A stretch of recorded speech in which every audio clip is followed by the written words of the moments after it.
नमस्कार, closing call में आपका स्वागत है। आपके साथ मैं हूं मानसी दवे और मेरे साथ मेरे दोनों सहयोगी अभिषेक सत्यव्रतम और विश्व मोहन। यहां से आने वाले 1.5 घंटे में क्लोजिंग, हफ्ते का आखिरी कारोबारी सत्र का आखिरी 1.5 घंटा कैसा रहेगा, इस पर विस्तार से बातचीत करने के लिए हम यहां पर जुड़ गए हैं। हमारे साथ मार्केट एक्सपर्ट्स भी होंगे, टेक्निकल और फंडामेंटल, जो कि लगातार आपको हेल्प करेंगे मार्केट को नेविगेट करने में। लेकिन हाँ, ट्रंकेटेड वीक है, छुट्टियों का सीजन कह सकते हैं, नए साल का जश्न मनाने की तैयारी कर रहे हैं देश और दुनिया, और इसी के चलते हम देख रहे हैं बड़ी थिन वॉल्यूम्स के साथ मार्केट में कामकाज। आज सुबह स्ट्रैटेजी में हमने आपको बताया था कि बाजार में रेंज में ही कामकाज देखने को मिलेगा। ठीक उसी तरह इनफैक्ट इस वक्त अगर आप देखेंगे दिन के निचले स्तरों के बिल्कुल करीब 26,000 के लेवल्स के इर्द गिर्द निफ्टी में कामकाज, 59,000 के आसपास बैंक निफ्टी में कामकाज, सेंसेक्स में भी हम देख रहे हैं बिकवाली का दबाव हावी होता हुआ। बेंचमार्क से लेकर ब्रॉडर मार्केट्स में गिरावट इस वक्त तेज नजर आ रही है और इस तरह की गिरावट एक्सपेक्टेड थी। एक तो लास्ट ट्रेडिंग सेशन, कल छुट्टी थी और आज के सत्र में लास्ट, उसके बाद एक वीकेंड के बाद भी नए साल की तैयारी करता हुए देश और दुनिया, वर्ल्ड मार्केट्स इनफैक्ट, और इसी के चलते विदेशी बाजार से भी इसी तरह की मूवमेंट, इवेंचुअल इम्पैक्ट भारतीय बाजार पर भी आता हुआ। सिर्फ और सिर्फ मेटल और रेलवेज है जो कि एब्सोल्युटली न्यूज बैक्ड इम्पैक्ट है। रेलवे की अगर बात करें, किराए में बढ़ोतरी की जो खबर आई है उसका पॉजिटिव इम्पैक्ट है, जो कि रेलवे स्टॉक्स में लगातार इस पूरे हफ्ते देखने को मिला। इसके अलावा मेटल स्टॉक्स में शाइन है, इस पर भी लगातार रिसर्च कर हम आपको बता रहे कि आखिरकार मेटल स्टॉक में लाइक्स ऑफ हिंदुस्तान कॉपर इतनी बढ़िया बढ़त वो भी इस मार्केट में क्यों नजर आ रही है। आगे भी आपसे इस पर विस्तार से बातचीत होगी, लेकिन चलिए बाजार की बड़ी बातें आपके सामने रख देते हैं और उसके बाद बिग बजिंग मोमेंटम कहां पर है वो भी बताएंगे और साथ ही मार्केट की स्ट्रैटेजी पर भी नजर रहेगी। बड़ी बातें और ऑन द शो यहां से 1.5 घंटे आपके लिए एफएनओ स्ट्रेटजी, अभी थोड़ी देर में स्ट्रैटेजी लेकर आएंगे हम। वहीं क्लोजिंग ट्रेड्स होंगे, टेक्निकल एक्सपर्ट्स हैं, उनका स्टॉक स्पेसिफिक नजरिया जानेंगे। ऑप्शंस के चैंपियन, जहां पर ऑप्शन का एक दमदार ट्रेड आपके लिए लेकर आएंगे। वहीं मार्केट एट 3 में आखिरी दिन भर मार्केट में एक्सचेंजेस में जो खबरें आई वो सारी आपके सामने रखेंगे। BTS TSTBT trades and events and triggers आपके सामने रखेंगे। बाजार की बड़ी बातें, कमजोरी है इस वक्त निफ्टी बैंक निफ्टी दोनों में ही। हम देख रहे बिकवाली का दबाव निचले स्तरों के करीब इस वक्त जूझते हुए बेंचमार्क्स और साथ ही ब्रॉडर मार्केट्स में भी वॉलेटाइल क्यूज। आईटी शेयरों में दबाव है, दबाव पूरे हफ्ते जारी रहा है। कल हम आपको बता भी रहे थे कि चैलेंजेस आखिरकार क्या है आईटी सेक्टर के लिए। पूरे साल भर में काफी हद तक हमने देखा कंसर्न्स थे, सिनेरियोज पैदा होते हुए देखिए आईटी सेक्टर के लिए। कोफोर्ज के स्टॉक में 4% की गिरावट, वहीं मेटल शेयरों की शाइन चमक बरकरार है और रेलवे शेयरों में भी रफ्तार जारी है, जो कि बाजार को थोड़ा बहुत संभालने का काम कर रही है। बस इन दोनों सेक्टर्स को अगर छोड़ दीजिएगा, लगभग सारे सेक्टर, सारे पॉकेट्स में आज बिकवाली का दबाव भी देखने को मिला है। लेकिन इस बिकवाली में भी हम खोज कर लाए हैं वो स्टॉक्स जहां पर बजिंग मोमेंटम नजर आ रहा है। चलिए पहले एक बार बजिंग स्टॉक्स जान लेते हैं विश्व मोहन से, उसके बाद अभिषेक से आज के लिए स्ट्रैटेजी सेटअप लास्ट 1.5 आवर का क्या है वो भी समझेंगे। गुड आफ्टरनून विश्व मोहन, बताएं। Good afternoon Mansi. अगर बजट्स की शुरुआत करें तो रेलवे स्टॉक्स लगातार फोकस में हैं और ये पूरे हफ्ते फोकस में रहा है, और जैसे ही अप टू द बजट इस तरह की रैली आती भी है। और आज भी देखिए आईआरएफसी, रेलटेल, इरकॉन जैसे स्टॉक्स है जहाँ पे ज़बरदस्त तेजी है, और रेलवे का जो बढ़ा हुआ किराया है वो आज से लागू भी हो गया है। और देखिए क्या रैली चल रही है, ये पूरे ही हफ्ते में एक दमदार रैली हुई है। हालांकि इस साल काफ़ी कमज़ोर रहे ये सारे स्टॉक्स, लेकिन पिछले कुछ सत्रों में अच्छी मजबूती, अच्छी रिकवरी यहाँ पर देखनी शुरू हो चुकी है। मेटल शेयरों में लगातार चमक है। निफ्टी मेटल इंडेक्स तो बढ़ा हुआ है ही, इसके अलावा इसके सारे जितने भी कंपोजिशंस हैं, Hindustan copper, NALCO, Hindustan zinc, NMDC जैसे स्टॉक्स लगातार यहाँ पर चलते नजर आ रहे हैं। खास करके हिंदुस्तान कॉपर और हिंदुस्तान जिंक, यहाँ पर ज़बरदस्त रैली लगातार दिख रही है। लेकिन एक सेक्टर है जो लगातार तीसरे दिन मुनाफा वसूली दिख रही है, वो है आईटी का। आईटी में देखिए कोफोर्ज, आज बोर्ड की बैठक भी है फंड जुटाने को लेकर।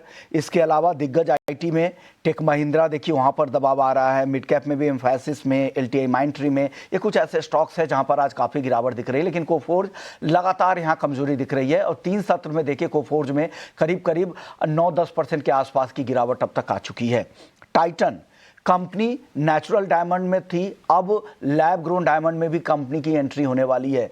इस खबर को बाजार ने पॉजिटिव लिया है और दूसरा, गोल्ड में लगातार जिस तरह के पॉजिटिव मोमेंटम बना हुआ है उसका भी सपोर्ट एक मिल रहा है। और इस साल भी देखे टाइटन में तो करीब 22-23% की तेजी इस साल टाइटन ने दिया है। 2% की रैली आज भी दिख रही है। करीब करीब 4000 के बेहद करीब अपने लाइफ टाइम हाई के पास टाइटन पहुंच रहा है। दिलीप, बिल्डकॉन की अगर बात करें तो अदानी रोड ट्रांसपोर्ट से कंपनी को 3400 करोड़ का ऑर्डर मिला है, पॉजिटिव न्यूज़। और 2.5% की तेजी आज दिलीप बिल्डकॉन में दिख रही है। पैनिशिया बायोटेक को लेकर खबर यह है कि पेंटा वैलेंट वैक्सीन EZ5 टीटी की सप्लाई के लिए यूनिसेफ से कंपनी को 80 करोड़ का ऑर्डर मिला है। और क्या रैली दिख रही है, 14% से ज़्यादा की मजबूती आज के सत्र में पैनिशिया बायोटेक में दिख रही है। तो ये कुछ बजट्स है, इस बजट्स की लिस्ट को और आगे बढ़ाएंगे। 3 बजे और भी अपडेटेड कुछ और बजट्स पे चर्चा करेंगे, लेकिन उससे पहले अभिषेक के पास चलते हैं और समझ लेते हैं कि बाजार का मूड कैसा उनको दिख रहा है।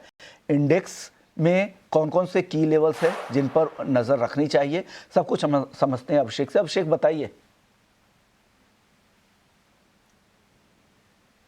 विश्वमोहन, लेवल बताने से पहले आपको बता दूं कि बाजार की हाइलाइट्स क्या हैं। तो आप देखिए कि आप जैसे चर्चा कर रहे थे कि रेलवे शेयर में जबरदस्त तेजी है, तो रेलवे तो चले रहे हैं, लेकिन निफ्टी मेटल इंडेक्स में लगातार 7 की तेजी हो गई है। निफ्टी डिफेंस इंडेक्स की बात करें, अगर इंडिया डिफेंस इंडेक्स की, तो 5वें सत्र में तेजी हो गई है।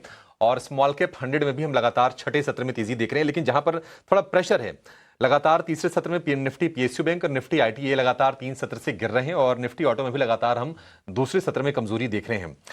देखिए, आज तो क्या है ना कि ये पता ही था कि आज वॉल्यूम काफी लो रहेंगे बाजार में, मतलब आज रौनक दिखेगी नहीं, और वही दिखा भी। रेंज की बात करें, रेंज भी काफी टाइट रहे। निफ्टी बैंक तो और ज्यादा टाइट रेंज में है, लगभग 200 अंकों के आसपास की रेंज है 59,000 के बेस पर। तो निफ्टी 26,000 और निफ्टी बैंक 59,000। हमने इन सपोर्ट लेवल की बातचीत भी की थी कि बाजार के लिए आज ये सपोर्ट काम करते हुए नजर आएंगे, इसको बचाने की कोशिश में लग रहे हैं। और IT, ऑटो, फार्मा, ये जो सेक्टर्स हैं आज बाजार पर दबाव बनाने काम कर रहे हैं। बैंकिंग से भी आज हम थोड़ी निराशा ही देख रहे हैं। ग्लोबल सेटअप भी कुछ खास नहीं है। डाउ फ्यूचर में करीब 70-75 अंकों के आसपास की नरमी है। और यूरोप के ज्यादातर बाजार आज बंद हैं बॉक्सिंग डे के मौके पर। विश्वमोहन, तो इंडिया विक्स काफी लो है और वॉल्यूम कम है बाजार में। आज हम देख रहे हैं कि रेंज तो डिफाइंड है, हालांकि दिन की ऊपरी स्तर से करीब 100 अंकों के आसपास की नरमी निफ्टी में आई है। लेकिन मेरा मानना है कि अभी भी जो एक मजबूत सपोर्ट है निफ्टी के लिए, वो 26,000 का ही रहेगा। 26,000 अगर टूटता है, मान लीजिए जो इन्वेस्टर्स हैं वो 25,800 पर नजर रखें। 25,800 बहुत ही पक्का वाला सपोर्ट है। ट्रेडर्स के लिए जो सपोर्ट लेवल है 26,000 का है। और जो रेजिस्टेंस का जो लेवल है, क्योंकि 26,200 से हमने बार बार रिजेक्शन देखा है, और वही अब एक टफ रेजिस्टेंस के तौर पर निफ्टी के लिए काम करेगा। आप देखेंगे 26,200 का जो लेवल है ना, यहाँ पर बुल एंड बेयर की बड़ी तगड़ी वाली फाइट भी है। तो देखते हैं कि क्या होता है बाजार में। लेकिन मेरा मानना है कि 26,200 के ऊपर जब तक की क्लोजिंग नहीं आती, बाजार में रौनक आपको लौटती हुई नहीं दिखाई देगी। लेकिन जब तक 25,800 के ऊपर है, तब तक आपको बहुत ज्यादा चिंता नहीं करनी है। और वो ट्रेडर जो अभी तक साइडलाइंस पर हैं, उनके लिए ये बाइंग ऑन डिप्स की अपॉर्चुनिटी बाजार में बन सकती है। 25,800 टूटा तो ही आपके लिए खतरे का पहला संकेत बाजार में आएगा। निफ्टी बैंक ज्यादा परेशान कर रहा है विश्वमोहन, क्योंकि हम देख रहे हैं कि रेंज काफी टाइट है। बड़ी खबरें आ रही हैं लिक्विडिटी को लेकर। RBI की तरफ से वो भी बहुत सपोर्ट नहीं कर रहे हैं बैंकिंग स्टॉक्स को। हमने देखा था कि बुधवार को फाइनेंशियल्स चल गए, लेकिन बैंकिंग स्टॉक्स नहीं चले थे। और आज भी वही स्थिति है। जो बड़े बैंक हैं, HDFC बैंक, ICICI बैंक, ये थोड़ा प्रेशर बनाने का काम कर रहे हैं। और हमने आज देखा कि 19 दिसंबर के बाद पहली बार इंट्राडे में 59,000 के नीचे फिसला है आज निफ्टी बैंक। इसको दिसंबर को, आप नवंबर को दिसंबर कर लीजिएगा। और कंसोलिडेशन वहां पर जारी है। 8 दिसंबर के बाद 59,500 का आंकड़ा ये पार हुआ नहीं है। एक टफ रेजिस्टेंस है 58,800 से लेकर 59,000। मेरा मानना है कि ये एक सपोर्ट लेवल है निफ्टी के लिए। और अगर हम रेजिस्टेंसेस की बात करें तो 59,300 और 59,500 ये रेजिस्टेंस लेवल होगा आपके लिए निफ्टी बैंक पर। मेरा मानना है कि निफ्टी बैंक को ना अभी छोड़ देना है विश्वमोहन, ठीक रहेगा। अगर किसी को ट्रेड देखना हो ना, तो फिर निफ्टी आप बेहतर देखिए, शायद उसमें ट्रेड पकड़ में आ जाए। और निफ्टी बैंक में आप वेट कीजिए रेंज से बाहर निकलने का। वैसे सुबह तो हमने कहा था कि अगर आप इंडेक्स को आज ट्रेड ना करें तो ज्यादा बेहतर है, क्योंकि आज मौके मिलेंगे नहीं, थोड़ा थकाता हुआ आपको नजर आएगा। शॉर्ट वाले ने हो सकता है कि जिन्होंने डिसिपेट किया होगा, थोड़े पैसे बनाए होंगे, लेकिन उसमें भी कोई ऐसे कन्विक्शन नहीं है कि बाजार नीचे जाएगा। ट्रेंड तो खैर ठीक ठाक ही था। ट्रेंड में कोई ऐसे डिसरप्शन नहीं है, ये कंसोलिडेशन हो रहा है। लेकिन ये है कि बाजार में थोड़ा सा ना जो रेजिस्टेंसेज है, जो रेंज है, उसके ऊपर निकलने का वेट कीजिए, जो कि निफ्टी बैंक के लिए 59,500 का होगा और निफ्टी के लिए होगा 26,200 का। इसके ऊपर ही कोई अच्छा ट्रेड बनता हुआ नजर आएगा। अपने एक्सपर्ट को जोड़ते हैं और समझते हैं कि बाजार में आपकी रणनीति यहां से क्या होनी चाहिए। हमारे साथ जुड़ गए हैं पीएचडी कैपिटल के प्रदीप हल्दर। प्रदीप से उनके स्टॉक्स भी जानेंगे कि कहां पर बुलिश है वो ट्रेड के लिहाज से। लेकिन Pradeep ji, good afternoon. Index पर आपका व्यू, क्या ट्रेड लेना है यहां से? आज हफ्ते का आखिरी कारोबारी दिन और ट्रेडर्स थोड़े से ना पैसे बाहर निकाल के पार्टी करने के मूड में दिखाई दे रहे हैं। हाय, गुड आफ्टरनून अभिषेक जी, आपको एंड सारे व्यूअर्स को एक स्टैंडर्ड डिस्क्लेमर रहेगा। जितने भी कॉल्स या तो स्टॉक्स को लेके मैं डिस्कशन करने वाला हूँ, कोई भी स्टॉक्स में मेरा या हमारे कंपनी का कुछ भी conflict of interest no financial conflict of interest रहता है। ऐसे ही कॉल्स हम क्लाइंटों को भी देते हैं, हो सकता है कुछ कॉल क्लाइंटों के पास भी हो। देखिए, निफ्टी बेसिकली अभी 26,337 के आसपास का भी प्राइस चल रहा है। अगर हम देखेंगे एग्जैक्टली 26,300 के आसपास का एक रेजिस्टेंस है, तो मुझे लगता है कि कहीं ना कहीं हाई केस में नेक्स्ट 4 से 5 दिन का मैं आपको व्यू देना चाहूंगा। 26,300 26,250 के आसपास जाता है तो हमें शॉर्ट करना है, और 25,750 के आसपास कभी भी आता है तो हमें बाय करना है। लेकिन अभी जो 26 के आसपास है, मुझे लगता है कि अभी कुछ नहीं करना है। Some time no trade is also a trade होता है। सो मुझे लगता है कि क्योंकि अभी सैटरडे संडे हो जाएगा, 2 दिन छुट्टी है, तो फिलहाल अभी निफ्टी बैंक निफ्टी दोनों इंडेक्स पे ही मैं देख रहा हूँ एक रेंज बाउंड्री ट्रेड कंटिन्यू रहने वाला है। लेकिन अभी कुछ नहीं करना है इंडेक्स लेवल पे।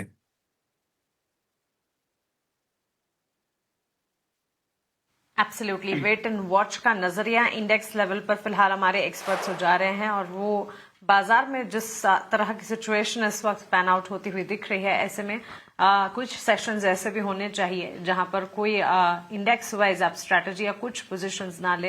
इनफैक्ट अभिषेक अभी बता भी रहे थे कि मार्केट पार्टिसिपेंट्स भी छुट्टी के मोड में इनफैक्ट नजर आ रहे हैं।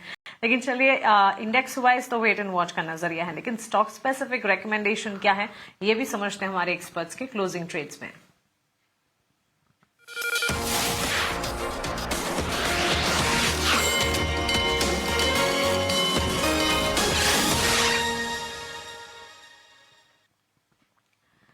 गुड आफ्टरनून प्रदीप, बताएं स्टॉक वाइज आज के लिए क्लोजिंग ट्रेड्स क्या होंगे? देखिए, एक कंपनी है टाइटन। तो टाइटन का चार्ट मुझे बहुत ही अच्छा लग रहा है। In fact daily, weekly, in fact monthly, तीनों टाइम फ्रेम में ब्रेकआउट आया हुआ है। सो मुझे लगता है कि टाइटन यहाँ से लॉन्ग करना चाहिए। करेंट जोन से बाय करने का सलाह रहेगा। इनफैक्ट यहाँ पे फर्स्ट टारगेट रहेगा 4075, सेकंड टारगेट रहेगा 4200। एक यहाँ पे स्ट्रिक्टली स्टॉप लॉस 3905 के आसपास आपको मेंटेन करना है। और जिस तरह का आप चार्ट पैटर्न है, मुझे लगता है कि नेक्स्ट 7 से 8 दिन अगर हम इस पोजीशन को लॉन्ग करके जाते हैं तो यहाँ पे अच्छा खासा मुनाफा हो सकता है। सेकंड कॉल रहेगा मेरा दीपक फर्टिलाइजर। सो कहीं ना कहीं इसमें भी एक मोमेंटम आ रहा है। बहुत टाइम से हम देख रहे थे एक डाउन ट्रेंड, और अभी एक पुल बैक देखने को मिल रहा है। पुल बैक लॉन्ग कंटिन्यू होना चाहिए। अभी 1261 1262 के आसपास का प्राइस चल रहा है। मुझे लगता है कि करंट जोन से बाय करना चाहिए। फर्स्ट टारगेट यहाँ पे रहेगा 1295 का, एंड सेकंड टारगेट रहेगा 1345। एक स्ट्रिक्टली स्टॉप लॉस आपको 1205 1205 के आसपास मेंटेन करना है। और मार्केट पे अभी मेरा व्यू ऐसा यहाँ पे है कि जितने भी हाई बीटा काउंटर्स है उसको थोड़ा अगर हम अवॉइड करेंगे, और जहां पे वॉलेटिलिटी थोड़ा कम है ऐसा काउंटर ढूंढेंगे, तो रिस्क रिवॉर्ड रेशियो फेवरेबल रहेगा और आपका ट्रेड भी सेफ हो सकता है। दीपक फर्टिलाइजर लगातार नीचे आ रहा था, अभी एक बेस कंफर्मेशन तो नहीं है, लेकिन पुल बैक आया है। मुझे लगता है कि फंडामेंटल लेवल पे भी बहुत बढ़िया कंपनी है और एक फेयर वैल्यूएशन पे है। सो करेंट जोन से बाय करने का सलाह रहेगा। एब्सोल्युटली, 2 कॉल्स ट्रेडिंग की दीपक फर्टिलाइजर और टाइटन प्रदीप की तरफ से। दीपक फर्टिलाइजर 1295 का पहला टारगेट 1345 तक जाने का दमखम रखता है स्टॉक। 1205 का स्टॉप लॉस मेंटेन कीजिएगा। वहीं Titan news flow, positive news backed action का इम्पैक्ट हम देख रहे हैं। अदरवाइज ऑल्सो हमारे एक्सपर्ट के फोकस रेडार पर 4075 पहला टारगेट, उसके बाद 4200 तक के लक्ष्य भी नजर आ सकते हैं। 3905 का एक स्टॉप लॉस मेंटेन करना होगा। इस बीच हमारे साथ ग्लोब कैपिटल के गौरव शर्मा भी जुड़ गए हैं। गौरव, गुड आफ्टरनून, स्वागत है आपका ईटीनाउ स्वदेश पर। बाजार की चाल को देखते हुए स्टॉक स्पेसिफिक क्लोजिंग ट्रेड्स क्या होंगे आज के आपकी तरफ से? Mansi, good afternoon. Thanks for having me on the show today. So I was just hearing to Pradeep's commentary. तो पहला शेयर तो कॉमन ही है, मतलब we have a Titan common here. Levels थोड़े से मेरे और उनके डिफरेंट हैं। In my case the stop loss है 3940, मैंने थोड़ा छोटे ड्यूरेशन का लिया है, और जो टारगेट मैं एक्सपेक्ट कर रहा हूँ जो लगभग 4200 का है। जो दूसरा स्टॉक मैंने चुना है that is PSU, banking space से है। सरकारी कंपनियों में इस क्षेत्र में उछाल देखने को मिल रहा है पिछले कुछ सत्रों से, और एक्सपेक्ट कर रहे हैं अभी कंटिन्यू रहेगा। BHEL पे बाय की सलाह रहेगी। 283-84 के अराउंड ये स्टॉक अभी करंटली ट्रेड कर रहा है। फॉर्मेशन अच्छा है, हायर लेवल्स पे कंसोलिडेशन नजर आ रहा है स्टॉक के अंदर ऑन द वीकली फ्रंट। मैं एक्सपेक्ट कर रहा हूं कि एक ब्रेकआउट मिलेगा और आने वाले हफ्तों में एक अच्छी चाल हमें दिखाई देनी चाहिए। ऑल्दो मैंने जो टाइम फ्रेम चुना है वो कपल ऑफ डेज का ही है, तो उसके मद्देनजर हमारे स्टॉप लॉस और टारगेट रहेंगे 277 का स्टॉप एंड 298 के मैं टारगेट्स एक्सपेक्ट कर रहा हूँ स्टॉक के अंदर नेक्स्ट वीक में। टाइटन को लेकर कन्विक्शन आप दोनों एक्सपर्ट्स का है, बेहतर है, और यहाँ पे खबर भी पॉजिटिव है कंपनी के लिए, और साथ ही भेल भी आपको पसंद है। तो टाइटन के लिए आपका जो टारगेट है 4200 का, स्टॉप लॉस भी आपने दिया है 3940 का। एक और स्टॉक्स है जहाँ पर आज अच्छी खरीदारी है, कुछ नए लॉन्ग पोजीशंस भी ऐड हो रहे हैं। नेस्ले में 1.25% के आसपास की तेजी है। प्रदीप जी, आप राय दीजिए नेस्ले को लेकर, क्या लग रहा है यहाँ पर? देखिए विश्वमोहन जी, मुझे लगता है कि पोजीशन को होल्ड रखना चाहिए, और किसी का फ्रेश बाई करने का भी मूड है तो मुझे लगता है कि फ्रेश बाई करके भी आप जा सकते हो। इनफैक्ट बहुत टाइम से हमने देखा है कंसोलिडेशन रेंज के अंदर फंसा हुआ था, नहीं चल रहा था। अभी 1275 के आसपास का प्राइस चल रहा है। मुझे लगता है कि 1311 करेंट जोन से भी पॉसिबल है 2-1 दिन में, और 1311-15 के ऊपर सस्टेन करने पे आपको फिर से एक बार 1400 के ऊपर प्राइस आते हुए दिखाई देंगे। तो each and every time frame में मुझे अच्छा लग रहा है, फंडामेंटल भी पॉजिटिव है। डेफिनेटली होल्ड कीजिए एंड फ्रेश बाई भी आप करके जाइए। इस केस में एक स्टॉप लॉस आप मेंटेन कीजिए 1207 के आसपास। 07 के आसपास का स्टॉप लॉस मेंटेन कर सकते हैं नेस्ले को लेकर, ये राय है। कोफोर्ज, गौरव जी एक बार फिर से मैं आपसे पूछूंगा, अब इस सोमवार से अब तक देखिए 10% तक टूट चुका है ये, क्या और गिरावट की आशंका लग रही है आपको, या यह मौका दे रहा है? Vishnu ji, hi, good good afternoon afternoon. Sir. Aggressive sell off देखने को मिल रहा है कोफोर्ज के शेयर्स में, और को कंटिन्यूअस है। यस, आज तीसरा सेशन रहा है जिसके अंदर ये गिरावट कंटिन्यू होती हुई नजर आ रही है। 1600 तक एक्सटेंड हो सकती है ये गिरावट। थोड़ा सा कॉशियस व्यू रखें और डिप पे बाय की सलाह रहेगी, बिकॉज कोफोर्ज हमारे एक लॉन्ग टर्म इन्वेस्टमेंट पिक का पार्ट है। We are bullish on Coforge mid cap IT के अंदर from a long term perspective. Therefore इस डिक्लाइन को अगर आप 6 महीने से साल भर या उसके ऊपर की अवधि के लिए कंसिडर कर रहे हैं तो एक्यूमुलेट करने के लिए कंसिडर कर सकते हैं। इमीडिएट नियर टर्म में 1600 तक की गिरावट की गुंजाइश नजर आ रही है स्टॉक में। 1600 तक की गिरावट, अच्छा ठीक है। कोफोर्ज में फिलहाल 4% की नरमी, और हम ये डे लो पर कोफोर्ज को आप ट्रेड होते हुए देखेंगे। निफ्टी की गिरावट है 100 अंकों से ज्यादा की होगी है, फिर से हम देखने की 26,000 के बेहद करीब के स्तर आपको नजर आएंगे। एक क्रूशल सपोर्ट लेवल है, ब्रीच होना तो नहीं चाहिए। देखते हैं कि क्या होता अगले सवा घंटे का जो सत्र बाकी है बाजार में। और निफ्टी बैंक की बात करें तो जो गिरावट है करीब करीब 190 अंकों की हो गई है। फिर से 59,000 के नीचे आपको निफ्टी बैंक दिखाई देगा, यानी कि 2-3 सत्र पहले हमने देखा था कि करीब 59,500 के आसपास तक पहुंचा था, लेकिन वहां पर टिक नहीं पाया था और प्रॉफिट टेकिंग आ गई थी। प्रॉफिट टेकिंग कुछ और बड़े शेयरों में आ रही है, और स्पेशली अगर आप फाइनेंशियल देखेंगे तो आप देखिए श्रीराम फाइनेंस करीब 1.5% नीचे है। बजाज फाइनेंस, बजाज फिनसर्व, ये भी आपको आज नीचे दिखाई देंगे। प्रदीप जी, आपसे ये राय जानना चाहेंगे कि क्या जो शेयर खूब चले हैं, क्या थोड़ी प्रॉफिट टेकिंग कर लेना ठीक है? श्रीराम फाइनेंस में न्यूज का भी ट्रिगर रहा, सेक्टोरल भी इसके लिए चीजें पॉजिटिव रही रेट कट के बाद आरबीआई के। क्या राय है आपकी इन स्टॉक्स को लेकर? बाइंग अपॉर्चुनिटी होगी गिरावट पर, या फिर थोड़ा प्रॉफिट टेकिंग कर लेना बेहतर होगा? डेफिनेटली अभिषेक जी, मुझे लगता है कि प्रॉफिट बुकिंग करना चाहिए। देखिए मैंने 2 हफ्ता पहले भी कॉल दिया था श्रीराम फाइनेंस के, आप ही के शो में। इनफैक्ट सुबह का शो में भी मैंने कॉल दिया था। तो हमने जब कॉल दिया था 850-40 के आसपास था, मेरा फाइनल टारगेट था 940। सो दोनों टारगेट ही अचीव हुआ। अब इस बीच इतना शॉर्ट टाइम में चला है तो मुझे लगता है कि कहीं ना कहीं ईयर एंडिंग हो रहा है। अगर आपका 2-1 हफ्ते का व्यू था, बहुत चल चुका है, तो करेंट जोन से कोई प्रॉफिट बुक करने का सलाह भी रहेगा। और अगर आपका व्यू नहीं, एटलीस्ट आप लॉन्ग टर्म प्लेयर हो, इन्वेस्टर्स हो, डेफिनेटली उसमें आप बने रहिए। उसमें से आपको 1150-1200 का प्राइस भी आने वाला दिनों में आते हुए दिखाई देंगे। लेकिन as a short term trader, swing trading आपने किया है तो मुझे लगता है कि एक बार प्रॉफिट बुक कर लेना चाहिए। अगेन प्राइस आपको 915-910 तक आते हुए दिखाई देंगे। ठीक है, 910 तक प्राइसेस आ सकते हैं श्रीराम फाइनेंस के। एक और शेयर जरा आप लेकर आइए, एमसीएक्स का एग्जैक्टली 11,000 रुपये भाव हैं और आज एमसीएक्स ने बनाया है नया हाई 11,110 रुपए का। और एमसीएक्स में तेजी की वजह यह कि आप देखिए अक्रॉस द बोर्ड मेटल्स में चमक आ रही है, उसका बेनिफिट मिल रहा है। बुलियन में भी सोने चांदी के प्राइसेस लगातार ऊपर जा रहे हैं, रिकॉर्ड पर रिकॉर्ड बन रहे हैं। तो अगर वॉल्यूम अगर बढ़ रहा है तो सिंपल बात है कि जो कंपनियां एक्सचेंज चलाती हैं उनको तो फायदा होगा ही होगा, इनकी कमाई बढ़ जाती है सीधे सीधे। एमसीएक्स में वो ट्रिगर है और 1.5% ऊपर फिलहाल दिखाई देगा आज कमजोर बाजार में भी। गौरव जी, एमसीएक्स में क्या स्ट्रेटजी होनी चाहिए? बहुत सारे लोगों को ऐसा लग सकता है कि शायद मतलब मौके तो नहीं है क्योंकि 75% शेयर दौड़ गया इस साल में, 11,000 रुपए का भाव हो गया है और थोड़ी सी लेफ्ट आउट वाली फीलिंग आ रही होगी। क्या रणनीति होगी?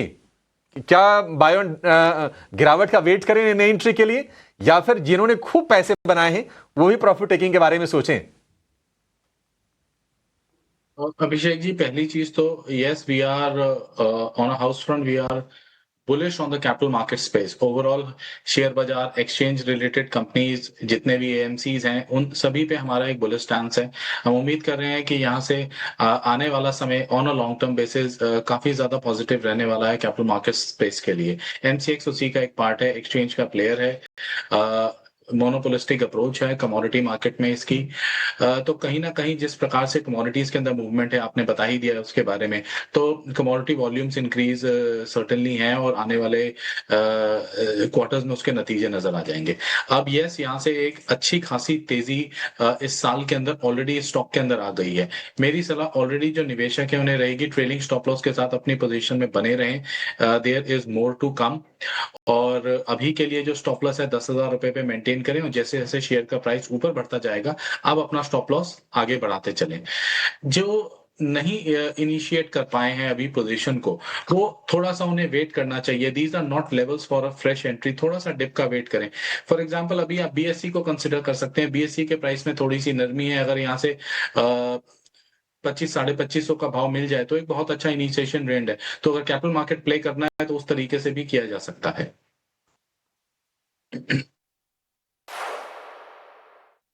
गौरव, इनफैक्ट सही कहा आपने, एक साल में करीब 75% एमसीएक्स के स्टॉक ने रिटर्न दिए हैं।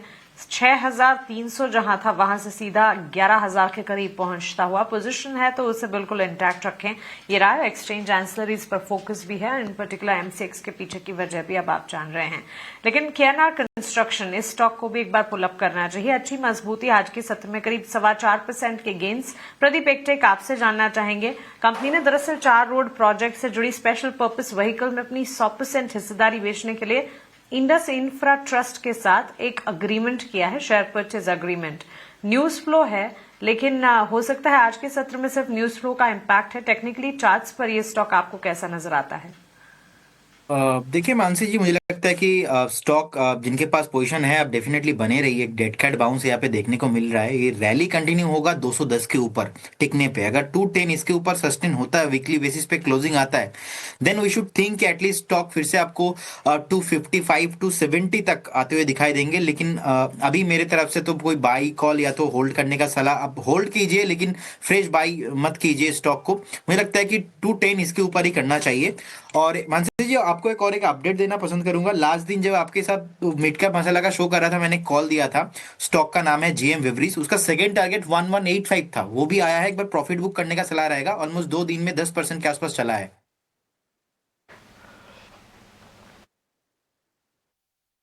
Compliments to you for that Pradeep. GM breweries, जी हाँ, यहाँ पर टारगेट जो सेकंड टारगेट दिया था वो भी हिट होता हुआ दिखा है। और इस वक्त अगर आप देखिए 1183 के लेवल्स पर स्टॉक में कामकाज देखने को मिला है।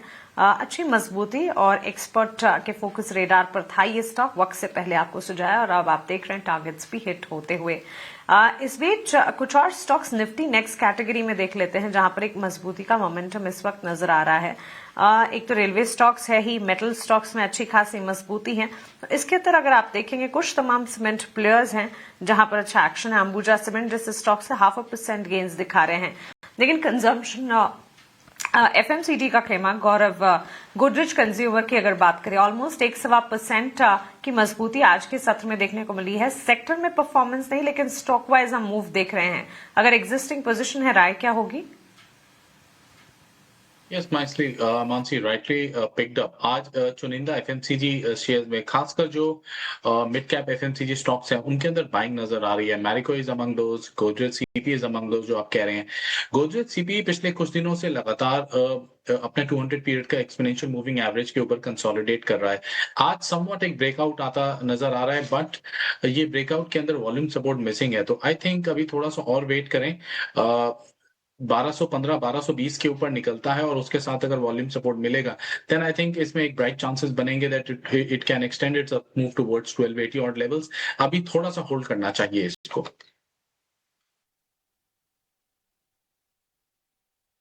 पोजीशन को इंटैक्ट रखे राय फिलहाल गोदरेज कंज्यूमर पर फिलहाल में मिलती हुई। गौरव, एक और एक आपसे ही आरईसी पीएफसी के चार्ट्स पर भी मैं जानना चाहूंगी। अच्छी खासी तेजी दिखाने के बाद अब थोड़े हल्के हुए हैं दोनों ही स्टॉक्स। ऊपरी स्तरों से हल्की फुल्की मुनाफा वसूली है।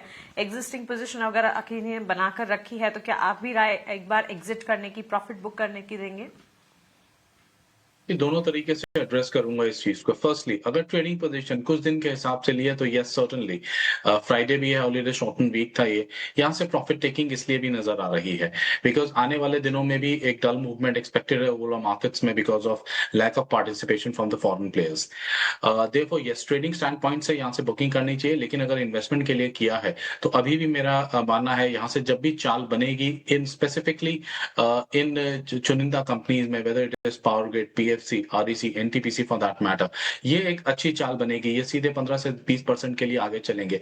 देयरफॉर निवेशक अगर देखें तो इसमें बने रहें, और साथ ही साथ में आइसिंग ऑन द केक ये अच्छे डिविडेंड यील्ड्स भी हैं इन स्टॉक्स की, तो अगर ये इवन इफ दे ले लो एटलीस्ट रीजनेबल डिविडेंड इनकम मिल जाती है शेयर होल्डर्स को। ओके, चलिए ये राय आरईसी पीएफसी के चार्ट्स पर फिलहाल हमें मिलती हुई। ऑन दैट नोट एक छोटे से ब्रेक के लिए हम रुक रहे हैं। ब्रेक के उस पार मार्केट से जुड़ी चर्चा जारी रहेगी, आप बने रहें।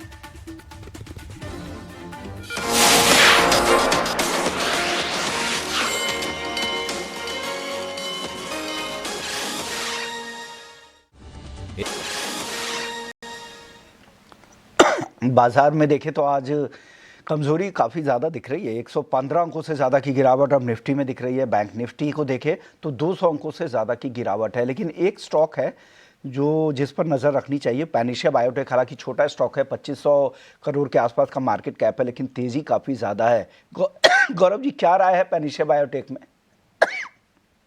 बायोटेक्नोलॉजी स्पेस की कंपनी है ये पेनिशिया बायोटेक। यस, आपने सही पॉइंट आउट किया, स्मॉल कैप स्पेस की कंपनी है, छोटा एम कैप है, और लेकिन इसके अंदर एक खासियत ये है कि जब भी चाल बनती है तब तेज चाल आती है इसके अंदर, और वही आज हमें दिख भी रहा है। फॉर्मेशन वाइज यस, बॉटम पे little distorted but inverted head and shoulder formation visible है। यहाँ से आगे बढ़ता हुआ शेयर नजर आ रहा है। 440 का भी भाव पॉसिबल है, 440 से 450 के रेंज का। अगर किसी के पास है, व्यूअर्स के पास है, तो पोजीशन अपनी होल्ड रखनी चाहिए। एक छोटा स्टॉप लॉस 395 पे मेंटेन कर लें। और भी तेजी 440 तक भी जाने की संभावनाएं लग रही है। और खबर भी थी कि यूनिसेफ से वैक्सीन सप्लाई ऑर्डर में एक्सटेंशन मिला है, और जो नया एक्सटेंशन मिला है वो 80 करोड़ के आसपास का है। वैक्सीन का जो कॉन्ट्रैक्ट है उसे बढ़ाया गया है, तो ये पॉजिटिव खबर है। और रेवेन्यू के लिहाज से वहाँ पर विजिबिलिटी दिख रही है, उसका फायदा यहाँ पर पैनिशिया बायोटेक में दिख रहा है। एक और स्टॉक है जहाँ पर आज अच्छी तेजी दिख रही है, एमएमटीसी। 11% की मजबूती यहां पर दिख रही है। एमएमटीसी को लेकर प्रदीप जी एक राय चाहिए, एक जोरदार उछाल है आज। अब देखिए, मुझे लगता है कि रैली कंटिन्यू होना चाहिए एटलीस्ट 69-70 तक, और मैकडी भी यहाँ पे पॉजिटिव है, आरएसआई भी डाइवर्जेंस हुआ है, और रिसेंटली 20 मूविंग एवरेज के प्राइस के ऊपर भी आया है। सो मुझे लगता है कि बने रहिए, स्टॉक का रैली 68-70 तक आपको दिखेंगे, लेकिन 70 के आसपास एक बार आपको पार्शियल प्रॉफिट बुक करके जाना है।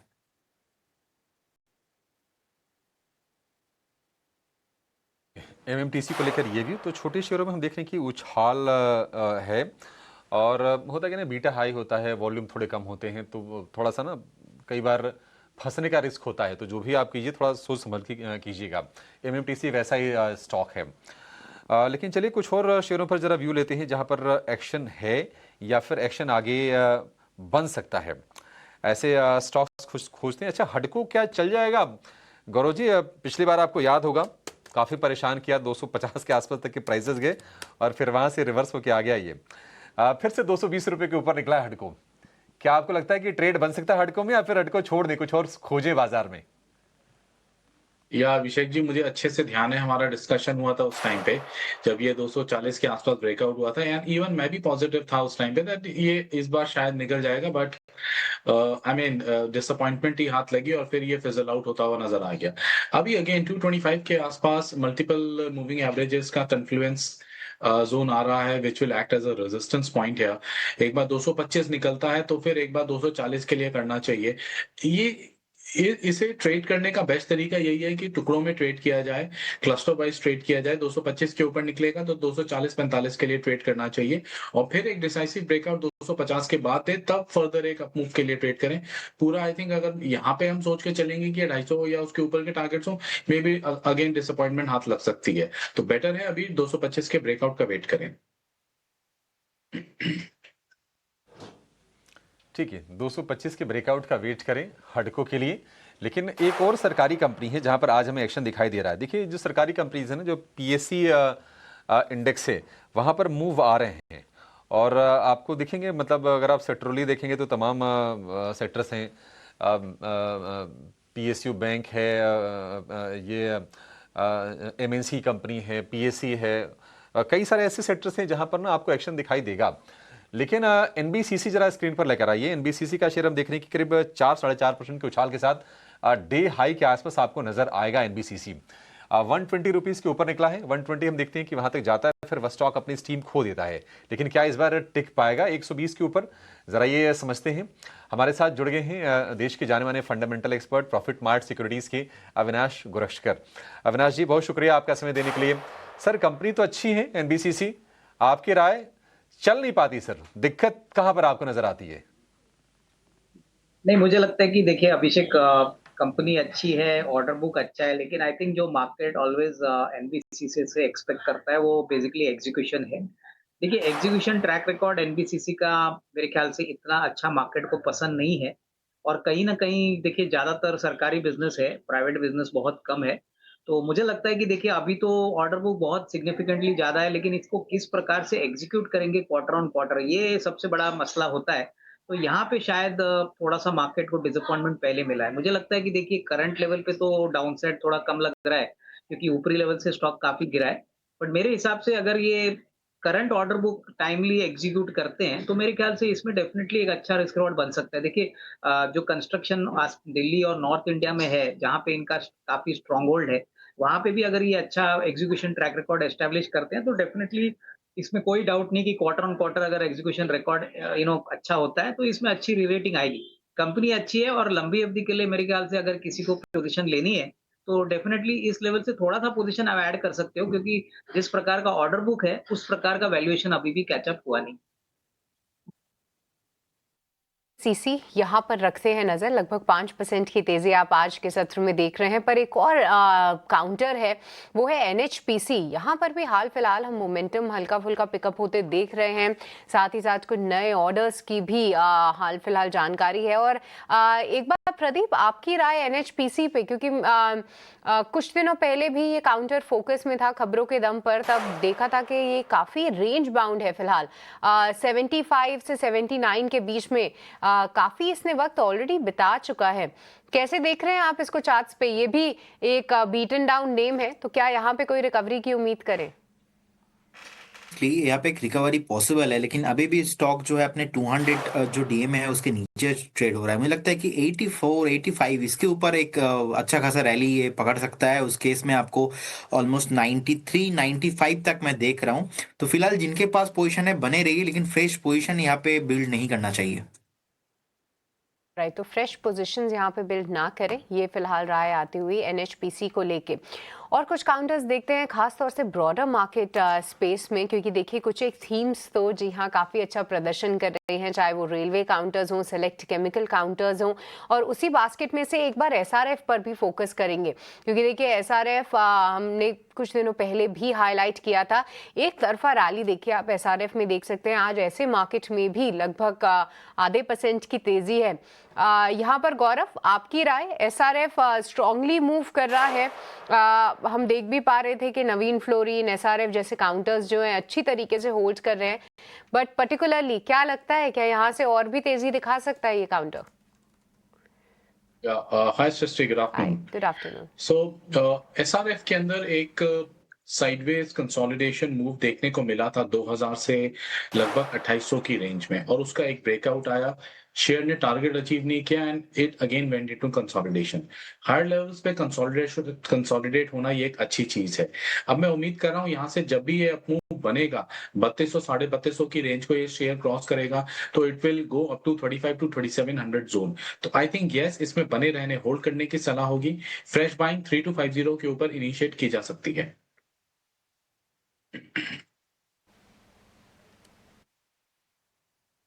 के तो ये रहा है एसआरएफ को लेकर। चलिए कुछ और स्टॉक ढूंढते हैं जहां पर आज काफ़ी ज़्यादा तेज़ी या मंदी दिख रही है। वीआईपी इंडस्ट्रीज़ आज मुनाफा वसूली दिख रही है। हमने देखा था कि ब्लॉक डील के बाद, उस खबर के बाद जो नए भागीदार यहाँ पे नए पार्टनर आ रहे हैं, उस खबर से यहाँ पर उस दिन तेज़ी बनी थी, लेकिन आज मुनाफा वसूली दिख रही है। एक रहा है अविनाश सर, बताइए वीआईपी पे पिछले दिनों भी, पिछले सत्र में भी आपसे चर्चा हुई थी वीआईपी को लेकर, क्या रहा है? आज तो गिर गया है ये, यहाँ से क्या लग रहा है वीआईपी में क्या कुछ हो सकता है सर?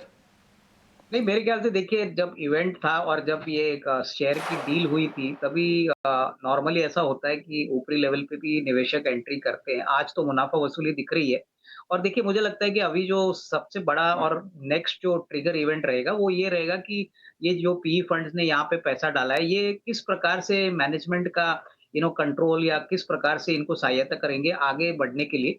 क्योंकि देखिए इनकी ब्रांड वैल्यू, इनकी लीगेसी काफ़ी बड़ी है, लगेज मार्केट में ये काफ़ी बड़े प्लेयर है। मेरे ख्याल से जब तक ये पूरा टर्न अराउंड नहीं होता, मार्केट नंबर्स का इंतज़ार करेगा, पॉसिबली दिसंबर या जनवरी टू मार्च। क्योंकि ऑब्वियसली इतने बड़े निवेशक अगर शेयर होल्डिंग लेके बैठेंगे, तो वो डेफ़िनेटली कोशिश करेंगे कि कंपनी की दिशा और प्रोग्रेस को आगे वो हेल्प करे। तो मुझे लगता है कि नज़रिया थोड़ा-सा यहाँ पे मीडियम टू लॉन्ग टर्म रखना ज़रूरी है, क्योंकि मुझे नहीं लगता है कि 1-2 क्वार्टर में रातों-रात कोई चेंज आएगा। डेफिनेटली नया मैनेजमेंट और नया सीईओ आएगा, उसके बाद कंपनी का प्रोग्रेस और भी अच्छा होगा। तो नज़रिया 12-18 महीने का रख के यहाँ पे एक पोज़ीशंस आप रिटेन कर सकते हैं, बट शॉर्ट टर्म में कोई बड़ी अपसाइड नहीं है, क्योंकि जो इवेंट हुआ था वो हो चुका है। अभी मार्केट अर्निंग्स के बारे में ज़्यादा कोशिश करेगी कि अर्निंग्स कितने जल्दी इंप्रूव हो। ओके, तो ये राय वीआईपी इंडस्ट्रीज़ को लेकर आपकी तरफ से आ रही है। आज बजाज फिनांस में भी काफ़ी शॉर्ट्स बनते दिख रहे हैं यहाँ पर। गौरव जी, एक राय बजाज फिनांस को लेकर आपकी क्या है? मोहन जी, मुझे ये स्टॉक अभी भी साइडवेज नजर आ रहा है। कल एक अटेम्प्ट जरूर हुआ था सरपास करने का, बट वो आज फिजल आउट हो गया, इवन रादर कल ही फिजल आउट हो गया। अभी सपोर्ट जोन्स के नजदीक ही ट्रेड कर रहा है। 970 से लेकर लगभग इसके अच्छे सपोर्ट्स है 980 970 जोन में। हाई साइड पे देखें तो 1050 के ऊपर निकलना चाहिए, तभी एक ब्रेकआउट आएगा। तो अभी लिटरली ये साइडवेज ट्रेड कर रहा है। आई थिंक शायद ये आने वाले कुछ सत्र और बिताएगा और उसके बाद इसके अंदर एक अपमूव देखने को मिलेगा। अगर मध्यम अवधि के हिसाब से देखा जाए तो कोई भी डिक्लाइन यहाँ दिखता है तो उसे एक बाइंग अपॉर्चुनिटी की तरह ही कंसिडर करना चाहिए। ठीक है, कोई डिक्लाइन आए बजाज फाइनेंस में तो आपको बाइंग अपॉर्चुनिटी के तौर पर ही देखना चाहिए। 1000 रुपये 20 पैसे, ये है बजाज फाइनेंस का भाव आपकी स्क्रीन पर। कुछ और एक्शन वाले जरा शेयरों की बातचीत करते हैं। आज हम देख रहे हैं कि रेलवे और मेटल में तो तगड़ा मूव है। कुछ कुछ सरकारी कंपनीज में आप देखेंगे डिफेंस में भी अच्छी तेजी आ रही है। हालांकि जो डिफेंस वाले जो शेयर है उनके लिए ट्रिगर था कि आज डीएसी यानी कि डिफेंस एक्विजिशन काउंसिल की बैठक होने वाली थी। अब ये बैठक अगले हफ्ते के लिए टल गई है। खबरें आ रही थी कि 80,000 करोड़ रुपए के आसपास तक के रक्षा सौदों को मंजूरी दी जा सकती है और उसमें 80,000 करोड़ में से करीब 90% जो होगा वो इंडिजिनस होगा, यानी कि घरेलू कंपनी से खरीदारी की जाएगी डिफेंस उपकरणों की। प्रदीप, आपसे व्यू जानना चाहेंगे। डिफेंस शेयर हाल फिलहाल चले भी हैं ठीक ठाक, अच्छी तेजी आई है। आपकी राय, कौन से शेयर यहां से भी आपको प्रॉमिसिंग लग रहे हैं या फिर आज के डे हाई से जो शेयर स्लिप किए हैं, कहां पर आपको एंट्री के अच्छे मौके दिखाई दे रहे हैं? डिफेंस सेक्टर मेरा one of the most top favourites count का सेक्टर है एंड डिफेंस में से मुझे बीईएल एंड एचएल अच्छा लगता है।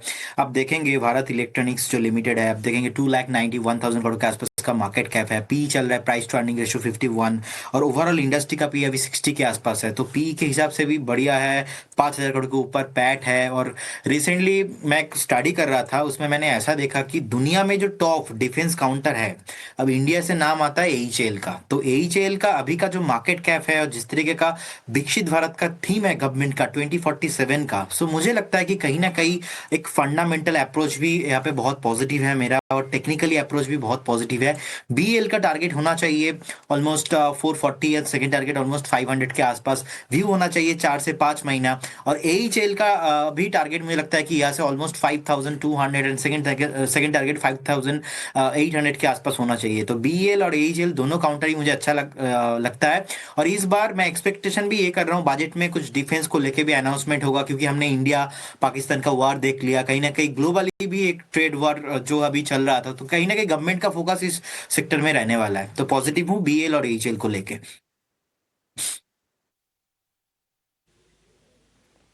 ठीक है, बीएल और एचएएल को लेकर पॉजिटिव हैं प्रदीप, और ये दोनों शेयर थोड़े अलग अलग सेगमेंट में हैं, बट दोनों ही दिग्गज हैं। और बीएल तो निफ्टी का कंट्रीब्यूटर भी है, एचएएल बड़ी कंपनी हम देख रहे हैं मार्केट कैप के लिहाज से, इस पर आप फोकस करके चलिए। आईटी शेयर में आज हम देखें कि नरमी है, और आप देखेंगे कि 1% 1.5% सारे के सारे आईटी शेयर आपको नीचे दिखाई देंगे। अविनाश जी, एक चर्चा चल रही खबर है कि इन्फोसिस ने जो एंट्री लेवल पर जो सैलरी है उसको बढ़ाया है, और 21 लाख रुपए तक उन्होंने ऑफर किए हैं कुछ कुछ लोगों को अपने कंपनी में। अब इसको लेकर बाजार निराश है, बट ये तो होगा नहीं ना सर कि नहीं अब 4 लाख 4.5 लाख से आप ऊपर ना बढ़ें, आपको कॉम्पीट भी करना है, आपको एआई में भी आपको हेड ऑन टक्कर लेनी है बाकी ग्लोबल जायंट्स या फिर जो देसी कंपनीज हैं। तो इसको लेकर तो खुश होना चाहिए कि आप अगर एआई को लेकर बढ़िया टैलेंट अगर आपको चाहिए, तब तो आपको पैसे खर्च तो करने पड़ेंगे। ऐसा तो है नहीं कि आप कोडिंग कराते रह जाएंगे जीवन भर। नहीं, बिल्कुल अभिषेक, देखिए मुझे लगता है कि ये सारे जो आंकड़े आप बता रहे हो, इसका फाइनली बॉटम लाइन यही है कि कितना बिजनेस कन्वर्ट होता है और कितना रेवेन्यू और प्रॉफिट एआई से आता है। मेरे ख्याल से देखिए मार्केट ये बात जान चुकी है कि सर्विसेज सेक्टर में जो भी कंपनियां हैं इंक्लूडिंग इन्फोसिस, वहां पे स्टेडी ग्रोथ आएगा, लेकिन एआई और प्रोडक्ट रिलेटेड जो भी रेवेन्यू आएगा वहां पे मार्जिन भी अच्छे हैं, ग्रोथ भी अच्छा है। तो कहीं ना कहीं देखिए मार्केट अभी उम्मीद कर रहा है कि दिसंबर क्वार्टर और मार्च क्वार्टर, यहाँ पे जिस प्रकार से सेकंड क्वार्टर में हमने दिग्गज कंपनी जैसे एचसीएल टेक्नोलॉजी, स्कोफोर्ज में नंबर्स काफी अच्छे देखे, वही परफॉर्मेंस अगर कंपनी मेंटेन करती है और एआई का कंट्रीब्यूशन अगर यहाँ से ज्यादा आता है, तो मेरे ख्याल से मार्केट को थोड़ा सा कंफर्ट और थोड़ा सा कॉन्फिडेंस आएगा, क्योंकि ये ऐसे सेक्टर्स और सेगमेंट्स है जहाँ पे ग्रोथ बहुत बढ़िया है, अपॉर्चुनिटीज अच्छी है, और जहाँ पे इनका जो कोर एक्सपर्टाइज है वो तो ऑलरेडी है, बट अच्छे लोग अगर इनको ज्वाइन करते हैं तो डेफिनेटली इनको बिजनेस और मिलने के पॉसिबिलिटीज मिलेगी। तो हमारा तो व्यू अभी भी कंस्ट्रक्टिव है आईटी पे। हमको लगता है कि देखिए ये एक ऐसा सेक्टर है जो स्टेडी कंपाउंडर का काम करेगा। हालांकि बड़ा ग्रोथ आने के लिए अभी भी समय लगेगा, बट अगले 6-12 महीने में डेफिनेटली आईटी का आउटलुक बदलना चाहिए, क्योंकि एक बार यूएस इंडिया ट्रेड डील जो बहुत लंबे समय से डिले हुई है वो होती है, तो बहुत सारे यूएस की कंपनीज इंडियन कंपनी से टाई अप करना चाहती है, और वो जो प्रोडक्ट साइकिल है वो एक बार ऑर्डर साइकिल जरूर जोर से शुरू होगी, तो शायद आपको मार्च के क्वार्टर में कुछ ना कुछ तो टेलविंड्स देखने को मिलेंगे। नहीं, ठीक है सर, मैं भी इस चीज़ को लेकर ऑप्टिमिस्टिक हूँ कि अगर कंपनीज अपनी इन्वेस्टमेंट अगर बढ़ाती हैं, अगर एआई वाले टैलेंट पूल पर फोकस करती हैं और जो भी इमर्जिंग स्पेस है उस पर जाती हैं, तो ये बेनिफिट होगा। अदरवाइज तो क्या है कि एक लंबे समय से हम देख रहे हैं कि ग्रोथ गायब हो गई थी, और अगर आपको प्रीमियम चाहिए, अगर आपको कमांड करना है, मार्जिन आपको बेहतर करना है, तो फिर जो ट्रेंड है ग्लोबल उसको फॉलो तो करना पड़ेगा। और अच्छी बात है कि इन्फोसिस या फिर टीसीएस अपने एआई को लेकर जो इन्वेस्टमेंट है उसको रैंप अप कर रही हैं। अब देखते हैं कि आगे कितना कन्वर्जन उनके रेवेन्यूज में होता है और मार्जिन वगैरह को कैसे इंपैक्ट करता है। लेकिन चलिए एक छोटे से ब्रेक के लिए रुकेंगे। ब्रेक के बाद जब लौटेंगे तो हम मेटल शेयरों की बातचीत करेंगे, रेलवे शेयरों की बातचीत करेंगे, जहां पर तूफानी रफ्तार आज के सत्र में हम देख रहे हैं। हमारे एक्सपर्ट्स हमारे साथ बने हुए हैं, आप कहीं जाएंगे नहीं, कुछ बढ़िया ट्रेडिंग आइडियाज, कुछ बढ़िया इन्वेस्टमेंट कॉल हम जानेंगे ब्रेक के बाद।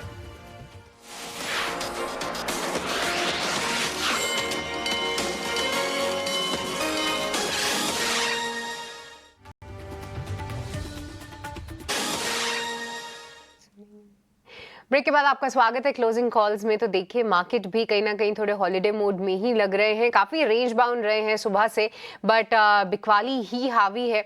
आप देखिए अभी निफ्टी में लगभग 130 अंकों की गिरावट है, बट कई समय से जो कमजोरी है वो सुबह से ही देखिए बरकरार है, धीरे धीरे करके बढ़ जरूर रही है। देखते हैं कि 26,000 का लेवल सस्टेन होता है या नहीं। हमारे तमाम एक्सपर्ट्स हमारे साथ बने हुए हैं और उनसे हम एक एक करके कई सारे काउंटर्स, कई सारे सेक्टर्स पर चर्चा कर ही रहे हैं।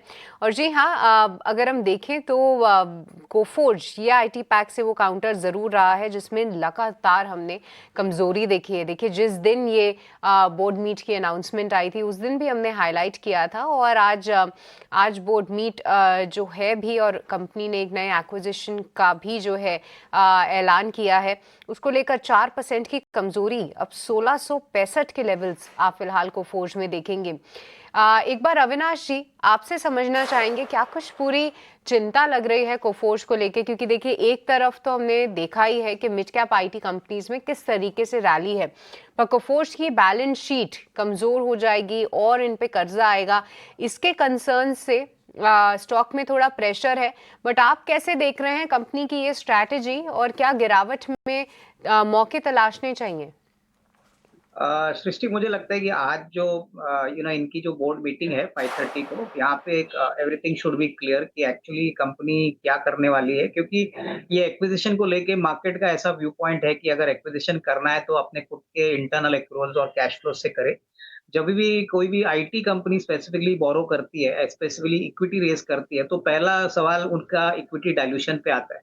तो मार्केट में ये जो बिकवाली आई है वो इसलिए आई है क्योंकि मार्केट को ऐसा लग रहा है कि इक्विटी डाइल्यूशन जरूरत से ज्यादा हो सकती है और उससे नियर टर्म का जो अर्निंग्स ग्रोथ है वो थोड़ा सा इम्पैक्ट हो सकता है। बट मुझे लगता है कि देखिए मैनेजमेंट का भी व्यू पॉइंट सुनना जरूरी है। आई थिंक ये जो एक्विजिशन आएगा कितना अर्निंग्स एक्रेटिव होगा, कितना जल्दी ये रेवेन्यू और प्रॉफिट को कंट्रीब्यूट करेगा, वो इंपॉर्टेंट रहेगा। तो मेरे ख्याल से देखिए ये बोर्ड मीटिंग में सारे पॉइंट्स आज क्लियर हो जाएंगे। जैसे आपने कहा कि जब से ये बोर्ड मीटिंग की डेट अनाउंस हुई थी तब से स्टॉक काफी वन साइड फॉल हो चुका है। तो मुझे लगता है कि अभी मेरे ख्याल से जो भी नेगेटिव है वो एटलीस्ट करंटली प्राइस में फैक्टरेड इन है। जब बोर्ड मीटिंग का फाइनल एजेंडा सामने आएगा तभी मेरे ख्याल से स्टॉक में एक फ्रेश रिव्यू हम ले सकते हैं।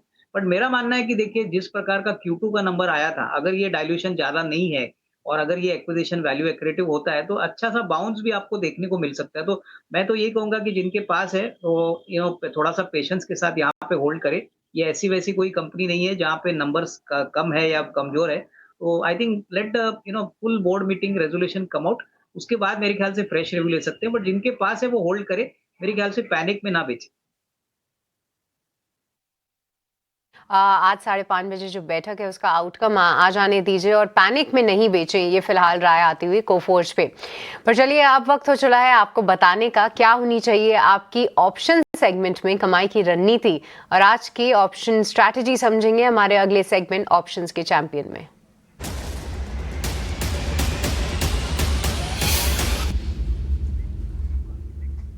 तो आज हमारे साथ एंजल वन की स्नेहा सेठ जुड़ चुकी हैं। Sneha, good afternoon. बताइए कौन सी स्ट्रैटेजी अपनानी चाहिए ऑप्शंस में?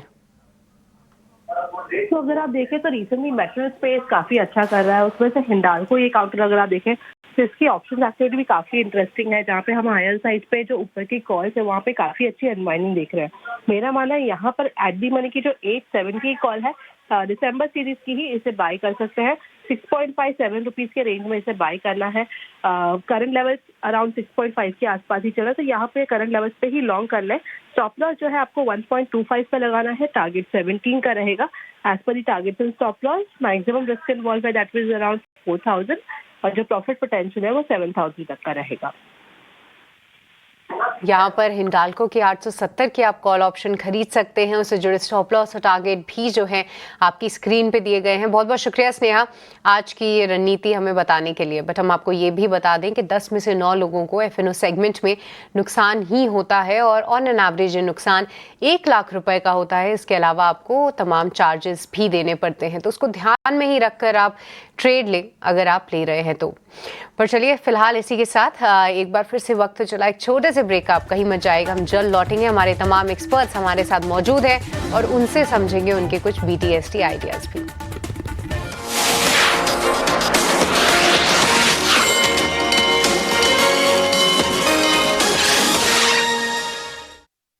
मल्टी एसेट एलोकेशन फंड्स के लिए।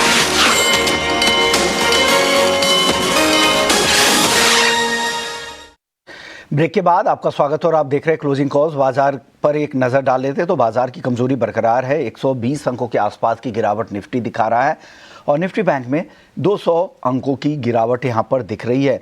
बैंकिंग स्पेस पर एक नज़र डालते हैं, अविनाश जी से राय लेते हैं। अविनाश जी, एक अपडेट ये है बैंकिंग सेक्टर को लेकर कि एमएसएमई लेंडिंग पर सरकारी बैंकों का फोकस काफ़ी ज़्यादा बढ़ गया है और पिछले 6 से 9 महीनों में पीएसयू बैंक ने इस सेगमेंट पर अपनी जो पकड़ है वो काफ़ी मजबूत की है और इस दौरान एमएसएमई लेंडिंग में प्राइवेट सेक्टर की जो भागीदारी है, मार्केट शेयर है, वो काफ़ी कम हुआ है और इसमें कई वजह है। एक तो एसबीआई जैसे बैंक्स ने अब 48 आवर्स के अंदर ही एमएसएमई के लिए लोन अप्रूवल दे रहे हैं, साथ ही रेपो लिंक्ड रेट से ब्याज दरों का अंतर काफ़ी ज़्यादा घट गया है, तो इनका फोकस काफ़ी बढ़ गया है। क्या लग रहा है बैंकिंग स्पेस को लेकर, क्या लग रहा है आने वाले दिनों में किस तरह के बदलाव होंगे? अभी भी आपके प्रेफर्ड बेट्स में क्या सरकारी बैंक्स ही हैं या प्राइवेट बैंक्स में भी कुछ पसंद है? नहीं, आई थिंक विष्णु जी आपने सही कहा कि देखिए सरकारी बैंक्स अभी भी प्राइवेट सेक्टर बैंक्स के मुकाबले में एक वैल्यूएशन के पॉइंट ऑफ व्यू से अच्छे अट्रैक्टिवली ट्रेड कर रहे हैं और यहाँ पे जो बड़े बैंक है जैसे कि पंजाब नेशनल बैंक है, Canara bank, bank of Baroda, SBI, ये सारे बैंक्स मुझे लगता है कि आने वाला जो सेकंड हाफ रहेगा अक्टूबर टू मार्च, जो बिजी सीजन होता है बैंकिंग के लिए, इसमें अच्छे नंबर्स दिखाने का पोटेंशियल रखता है। एक तो जैसे आपने कहा कि एमएसएमई सेक्टर को अभी डेफिनेटली फंडिंग जो रिक्वायरमेंट होती है वो काफी जल्दी और अच्छी तरीके से पब्लिक सेक्टर बैंक्स प्रोवाइड कर रही है, तो डेफिनेटली ये तो मोमेंटम जारी रहेगा। बट ओवरऑल जो जीएसटी का कट हो गया है, कंजम्पशन का जो बूस्ट गवर्नमेंट ने दिया है, उसका सबसे बड़ा जो जो डिनोमिनेटर होगा वो बेसिकली क्रेडिट अवेलेबिलिटी, और क्रेडिट अवेलेबिलिटी में सारे बैंक्स काफी लिक्विडिटी फ्लश है, तो लग तो रहा है कि अगले 6-12 महीने के लिए होपफुली अगर जीएसटी से कंजम्पशन बढ़ता है तो इसका बेनिफिट बैंकों को जरूर मिलेगा। तो मुझे लगता है कि देखिए सारे जो बैंक्स मैंने जो कहा है, Canara bank, bank of Baroda, typically SBI, यहाँ पे एक छोटा छोटा निवेश जरूर बन सकता है क्योंकि जो नंबर्स दिसंबर क्वार्टर के आएंगे मुझे तो लगता है काफी अच्छे आने चाहिए और hopefully next year should also be a good year. थोड़ा सा एक बात याद रखिए कि ये सारे बैंक्स थोड़े धीरे चलते हैं, तो जो भी निवेश करता है थोड़ा सा टाइम इनको थोड़ा सा मीडियम टू लॉन्ग टर्म यहाँ पे रखना जरूरी है। तो मीडियम टर्म का नज़रिया रखेंगे तभी आपको पैसा बनेगा, लेकिन सरकारी बैंक अभी भी वैल्यूएशंस के लिहाज से आपको बेहतर यहाँ पर दिख रहे हैं। चलिए 3 बज गया है, चलते अपने सहयोगी आनंद के पास और समझ लेते हैं कि बजिंग स्टॉक्स की अब नई लिस्ट क्या है, कौन कौन से बजट्स है, एक्शन वाले वो स्टॉक्स कौन से हैं। शुरू करते हैं मार्केट एट 3।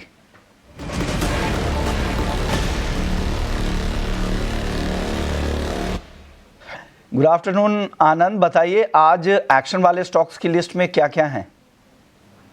जी हाँ, गुड आफ्टरनून विश्व मोहन। आज बाजार की तरफ पहले देखें तो आज बाजार में गिरावट देखने को मिल रही है और जिस सेक्टर का सेंटीमेंट बिगड़ा हुआ है वो है आईटी का। आईटी सेक्टर में लगातार तीसरे दिन गिरावट देखने को मिल रही है। कोफोर्ज, एम्फेसिस, टेक महिंद्रा जैसे बड़े प्लेयरों में पर आज दबाव देखने को मिल रहा है। वहीं वॉल्यूम वाले शेयरों की बात करें तो एमएमटीसी का शेयर देखिए 10% की अच्छी तेज़ी दिख रही है और काफ़ी ज़्यादा, औसत से काफ़ी ज़्यादा वॉल्यूम देखने को मिल रहा है, करीब करीब 30 गुना ज़्यादा वॉल्यूम देखने को मिल रहा है। वहीं आरवीएनएल की बात करें तो रेलवे ने जो किराए में बढ़ोतरी की है उसके चलते आज रेलवे शेयर फोकस में बने हुए हैं, जहां पर आरवीएनएल में करीब 11 से 12% की अच्छी तेज़ी दिख रही है और औसत से करीब 8 गुना ज़्यादा वॉल्यूम देखने को मिल रहा है। टीएआरसी का शेयर भी आज फोकस में बना हुआ है, करीब 6% की तेज़ी है इस शेयर में और औसत से 7 गुना ज़्यादा वॉल्यूम यहाँ भी देखने को मिल रहा है। खबरों की बात करें तो दिलीप बिल्डकॉन पर खबर आई थी, कंपनी 1850 करोड़ के प्रोजेक्ट के लिए कंपनी को L1 बिडर घोषित किया गया है और आरईसी पावर डेवलपमेंट का ये प्रोजेक्ट था जिसके लिए L1 बिडर कंपनी घोषित हुई है, जिसके चलते करीब करीब 2% ऊपर कारोबार करता शेयर नजर आ रहा है। अपोलो माइक्रो की बात करें तो कंपनी को करीब करीब 100 करोड़ का ऑर्डर मिला है और ये जो ऑर्डर है वो एरियल सिस्टम की सप्लाई के लिए कंपनी को मिला है। करीब 1.5 से 2% की तेज़ी अपोलो माइक्रो के शेयर में भी देखने को मिल रही है। वहीं मनापुरम फाइनेंस भी फोकस में बना हुआ है, जहां पर भुवनेश थारा शंकर को ग्रुप CFO नियुक्त किया गया है। इसके अलावा कंपनी की तरफ से एक और अपडेट आया है जहां कंपनी सब्सिडियरी में अतिरिक्त करीब 250 करोड़ निवेश करेगी। हालांकि शेयर हरे निशान में कारोबार कर रहा था, लेकिन अब थोड़ी सी गिरावट शेयर में देखने को मिल रही है। अंत में एक ब्रोकरेज रिपोर्ट की बात करें तो मिड वेस्ट पर मोतीलाल ओसवाल की ब्रोकरेज रिपोर्ट आई है। खरीदारी की रेटिंग के साथ इन्होंने कवरेज शुरू किया है और लक्ष्य जो दिया है वो दिया है 2000 रुपये का।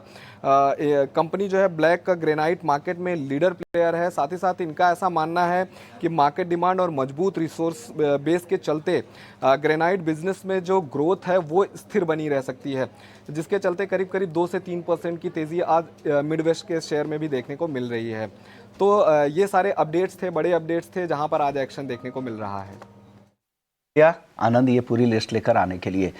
चलिए आगे बढ़ते हैं और अपने नए मेहमान राजेश पालविया जी को भी वेलकम करते हैं। Good afternoon Rajesh ji. बस सर शुरुआत आपके पिक्स के साथ कर लेते हैं। बताइए सर आज आपकी तरफ से क्या टॉप ट्रेड्स हैं? Good afternoon. तो देखिए रेलवे थीम ही यहाँ पे एक अच्छा मोमेंटम कंटिन्यू करते हुए देखने को मिली और मोस्ट ऑफ द स्टॉक्स में एक अच्छा बाइंग इंटरेस्ट यहाँ पे देखने को मिला है। तो हमें लगता है रेलवे थीम पे अभी फोकस किया जा सकता है जहाँ पे नियर टर्म चार्ट पे एक ब्रेकआउट बने हैं। तो पहला स्टॉक जो पसंद आ रहा है वो है टीटागढ़ वैगन। ये स्टॉक में एक फ्रेश ब्रेकआउट देखने को मिला है। अगर हम डेली वीकली टाइम फ्रेम पे देखें तो स्टॉक अपने near term short term moving averages के ऊपर ही सस्टेन होते हुए दिख रहा है। तो ये एक साइन ऑफ स्ट्रेंथ यहाँ पे आते हुए दिखी है। तो एक बड़े आउट परफॉर्मेंस के बाद यहाँ पे एक अच्छा ब्रेकआउट बना है। तो टीटागढ़ वैगन पे बाय करने की सलाह है और अपसाइड में हमें लगता है टारगेट होना चाहिए 930 940 की तरफ। ऑन द डाउन साइड 870 के आसपास के स्टॉप लॉस रखने होंगे। दूसरा स्टॉक जो हमें पसंद आ रहा है वो है सीमेंट्स बेस से और उसमें डालमिया भारत पसंद आ रहा है। ये स्टॉक में भी अगर हम देखें तो वीकली चार्ट पे ऑलमोस्ट 5 से 6 वीक का कंसोलिडेशन रेंज का ब्रेकआउट आते हुए दिखा है और जिस तरीके से स्टॉक अब 50 डे मूविंग एवरेज के ऊपर सस्टेन हो रहा है, थर्ड कंसेक्यूटिव डे है जहां पे stock higher high low formation बनाते हुए दिख रहा है। सस्टेन बाइंग एक्शन यहाँ पे बनी हुई है। हमें लगता है ये स्टॉक में 2200 से लेके 2220 के अपसाइड के टारगेट आते हुए दिख सकते हैं। तो बाय एंड एक्यूमुलेट की सलाह। On the down side stop loss suggest करेंगे करीब 2120 के आसपास। 20 का स्टॉप लॉस, 2230 तक का टारगेट डालमिया भारत को लेकर और टीटागढ़ रेल में 930 तक के टारगेट, 870 का स्टॉप लॉस आप दे रहे हैं। चलिए लेकिन रेलवे स्टॉक्स को लेकर अभिषेक के पास भी कुछ रिसर्च है। ये जो तेजी इस हफ्ते दिख रही है ये और इस तेजी के पीछे वजह क्या है, क्या कुछ और डिटेल्स है? अभिषेक बताइए। रेलवे स्टॉक्स तो काफ़ी चल रहे हैं इस हफ्ते, क्या कुछ नए अपडेट्स आए हैं क्या?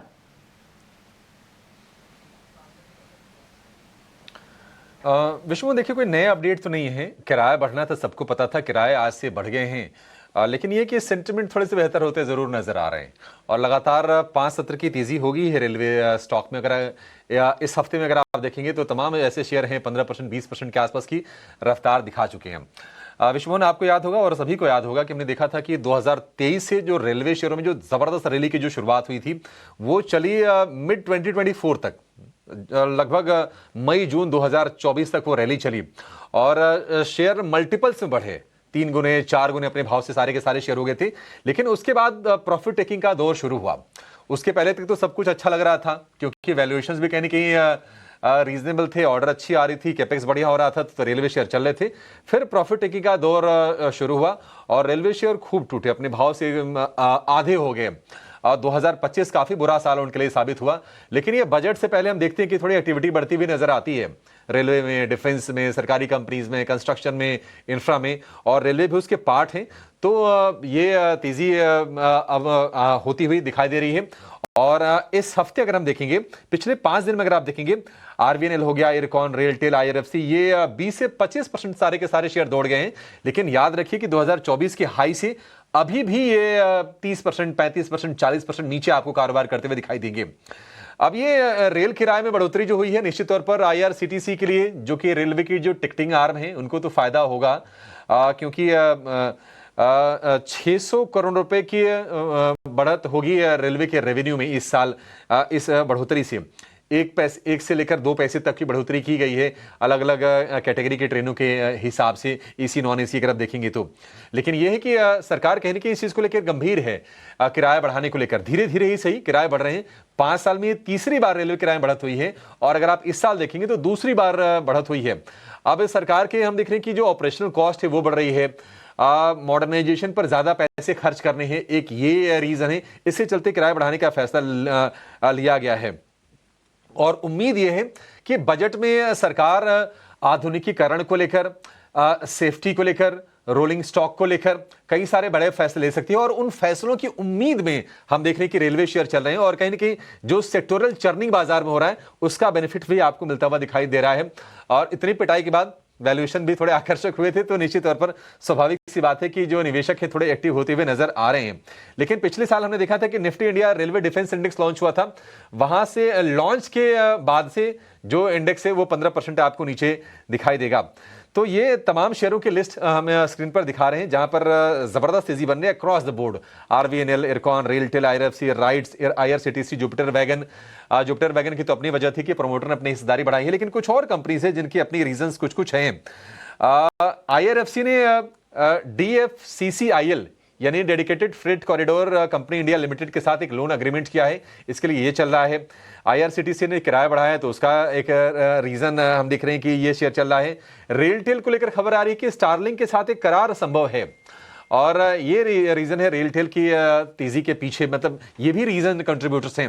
तो जोरदार पिटाई, आगे बजट है, भाव थोड़े से सस्ते हो गए, वैल्यूएशन वगैरह कंफर्ट शायद आ गया, इसके चलते तेजी हम देख रहे हैं।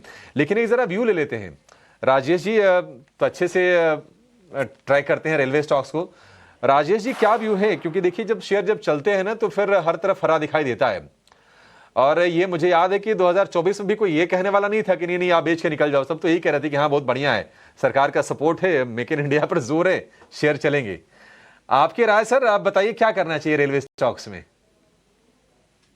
तो देखिए नियर टर्म ट्रेंड के हिसाब से अगर आपको ट्रेडिंग पॉइंट ऑफ व्यू से अपॉर्चुनिटी देखनी तो यस यहाँ पे व्यू बुलिश ही है, क्योंकि मोस्ट ऑफ द स्टॉक अगर हम देखें इरकॉन, आईआरएफसी, आरवीएनएल, रेलटेल और टीटागढ़, सभी स्टॉक्स में नियर टर्म चार्ट पे एक अच्छे ब्रेकआउट बनते हुए दिखे हैं। और जब इस तरीके से पूरे सेक्टर में ही अगर हम देखें कि सिमिलर काइंड ऑफ बिहेवियर देखने को मिलता है तो वो थोड़ा सा सस्टेन बाइंग जोन रहता है और हमें लगता है कि थोड़ा सस्टेन ट्रेंड यहाँ पे रहते हुए देखने को मिल सकता है।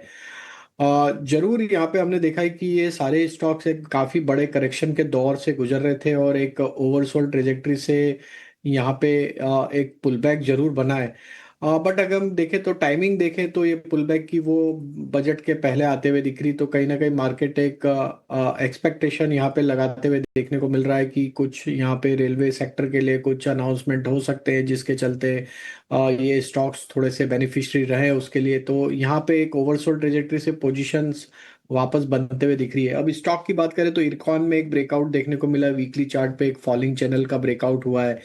अब ट्रेडिंग पॉइंट ऑफ व्यू से हमें लगता है जब तक ये 172 को होल्ड रखता है बाइंग इंटरेस्ट बना रहेगा और हायर साइड पे हो सकता है ये स्टॉक में 190 तक की अपसाइड बनते हुए दिखे। वहीं हमने शो की शुरुआत में टीटागढ़ रेल तो ऑलरेडी रिकमेंड किया है। एक स्टॉक और हमें जो पसंद आ रहा है वो है आईआरसीटीसी। ये स्टॉक में भी एक ट्रेंड रिवर्सल के अर्ली साइन बनते हुए दिखे हैं। स्टॉक में देखें तो वीकली चार्ट पे लास्ट 2 वीक से एक डोजी कैंडल फॉर्मेशन बनते हुए दिखी थी और ये करंट वीक का जो बुलिश कैंडल जो बनते हुए दिख रहा है ये दिखाता है कि कहीं ना कहीं ट्रेंड रिवर्सल के साइन है। हमें लगता है कि जब तक कि अब ये 690 के ऊपर बना हुआ है, इसके नेक्स्ट टारगेट 740 750 की तरफ भी बनते हुए दिख सकते हैं। तो हमें लगता है थोड़ी कंटिन्यूटी रहेगी रेलवे स्टॉक्स में। सभी स्टॉक पसंद आ रहे हैं, आईआरएफसी भी हमें पसंद है, ब्रेकआउट काफी स्ट्रांग है। आज का मूव काफी इंकरेजिंग है, 10% के आसपास के गेन ऑलरेडी स्टॉक ने रजिस्टर किए हैं। तो यहाँ पे भी तेजी तो हमें लग रही है 145 तक ये बढ़ सकता है अगर ये 129 के ऊपर कामयाब कंटिन्यू करता है अगले 1-2 ट्रेडिंग सेशन में।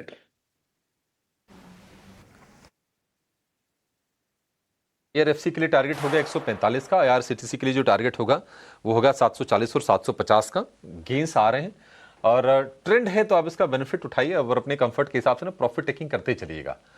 ये एक अच्छी रणनीति हो सकती है। ऐसा नहीं कि आप होल्ड करके बैठ गए, फिर तो आप स्थिति देख ही रहे हैं। लेकिन एक और शेयर है जहां पर हम कमजोरी देख रहे हैं, और वो शेयर है IEX का, Indian energy exchange.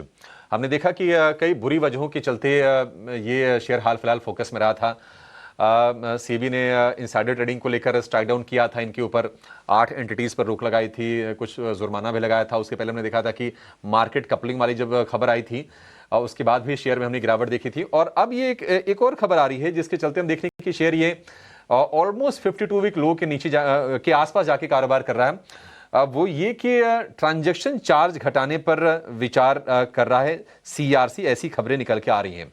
Transaction charge जो फिलहाल है वो है 2 पैसे किलोवाट आवर प्रति साइड का, उसको घटा के 1.5 पैसे करने पर विचार हो रहा है। और टर्म अहेड मार्केट यानी कि टाइम में भी जो चार्ज जो घटाकर 1.2 पैसे करने पर विचार हो रहा है। तो निश्चित तौर पर एक नेगेटिव चीज होगी IEX के लिए या फिर जो तमाम अदर एक्सचेंजेस लिस्टेड में, तो यही है।